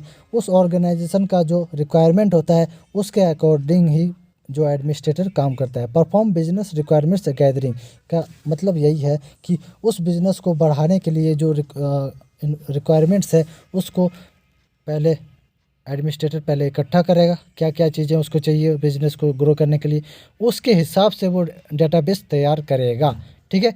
एनालाइज रिक्वायरमेंट्स, पहले उस रिक्वायरमेंट्स को एनालाइज करेगा, ठीक है, मतलब उसको समझेगा ये सारी रिक्वायरमेंट्स है, तो उसके हिसाब से वो डेटाबेस तैयार करेगा, ठीक है। ये पॉइंट्स आप जो है आप अपने हिसाब से बना भी सकते हो। और डेटाबेस एडमिनिस्ट्रेटर क्या होता है, डाटा एडमिनिस्ट्रेटर क्या होता है, ये आप समझ जाओ, एक ही बात है ये दोनों। डेटाबेस और डाटा एडमिनिस्ट्रेटर का मतलब हो गया डेटाबेस एडमिनिस्ट्रेटर कह लो या डाटा एडमिनिस्ट्रेटर कह लो, एक ही बात है, ठीक है। DBA डेटाबेस एडमिनिस्ट्रेटर जिसे हम कहते हैं, ओके। तो ये आप समझ चुके हैं DA क्या होता है। अब डेटाबेस डिज़ाइनर क्या होता है। अब डेटाबेस डिज़ाइनर वो होता है जिसने डिज़ाइन किया है उस डेटाबेस सिस्टम को। अब जावा जिसने बनाया है पहले उसको डिज़ाइन किया गया है, उसके बाद उसको बनाना शुरू किया गया है, ठीक है। पहले उसका डिज़ाइन फॉर्मेट बनाना शुरू होता है, उसके बाद जाके उसको आगे का काम शुरू करते हैं। तो डेटाबेस डिज़ाइनर का काम होता है स्कीम डेफिनेशन, स्टोरेज स्ट्रक्चर क्या होगा, कितना ज़्यादा वो स्टोरेज लेगा, उस हिसाब से पहले सब कुछ डिज़ाइन करता है कि इसमें इतना स्टोरेज लेगा डेटाबेस को तैयार करने में। इसके बाद फिजिकल ऑर्गेनाइजेशन मॉडिफिकेशन का मतलब है कि अगर इसमें जो भी चीज़ें चाहिए उसमें कितना खर्चा होगा, ये सब चीज़ें जो है डेटाबेस डिज़ाइनर का काम होता है। ये सब पहले वो डिज़ाइन करता है डेटाबेस को, ठीक है, उससे हम कहते हैं डेटाबेस डिज़ाइनर। इसे आप अपने शब्दों में भी लिख लो, ये पॉइंट्स हैं 2-3, ये आप कर लीजिए, ओके। So thank you. अगर वीडियो अच्छा लगी हो, अच्छे से समझ में आया हो तो लाइक और शेयर ज़रूर कीजिएगा। आप सब्सक्राइब तो अब ऑटोमेटिकली करते जाओगे, क्योंकि आपको अगर वीडियो अच्छी लगी होगी अगर आप तो आराम से सब्सक्राइब कर ही दोगे, मुझे इतना विश्वास है, ओके। शेयर ज़्यादा से ज़्यादा करें और मेरे वेबसाइट पर विज़िट करें। अगर आपको और भी चीज़ें चाहिए तो आप जो है कहीं पे आपको सर्च करने की ज़रूरत नहीं है। BCA के बारे में अगर कुछ भी चाहिए तो आपको बस मेरे डिस्क्रिप्शन में जो लिंक है उसमें वहाँ पे जाके आप वेबसाइट पे विज़िट करिए। वहाँ पे आपको टॉपिक वाइज हर एक चीज़ सबका लिंक आपको मिल जाएगा। ठीक है, ओके। मेरे इस वीडियो का भी लिंक मिल जाएगा। अगर आपको यूट्यूब पे सर्च करने में भी मतलब सर्च नहीं हो पा रहा है, आपको कुछ प्रॉब्लम है, तो आप जो है मेरे वेबसाइट पे जा सकते हो। ठीक है, वहाँ पर आपको हर एक टॉपिक का वीडियो का लिंक मिल जाएगा और पीडीएफ फाइल्स, कोडिंग कोड्स सब कुछ उसमें वहाँ उस वेबसाइट के अंदर मैं प्रोवाइड करवाऊँगा। और आप जो चाहोगे कि उस वेबसाइट में और भी फीचर्स लाए जाए तो आप कमेंट कर सकते हैं, या फिर मुझे वेबसाइट का जो हेल्पिंग जो है हेल्प का जो लिंक है वहाँ से आप मुझे कांटेक्ट कर सकते हो। ठीक है, सो थैंक यू।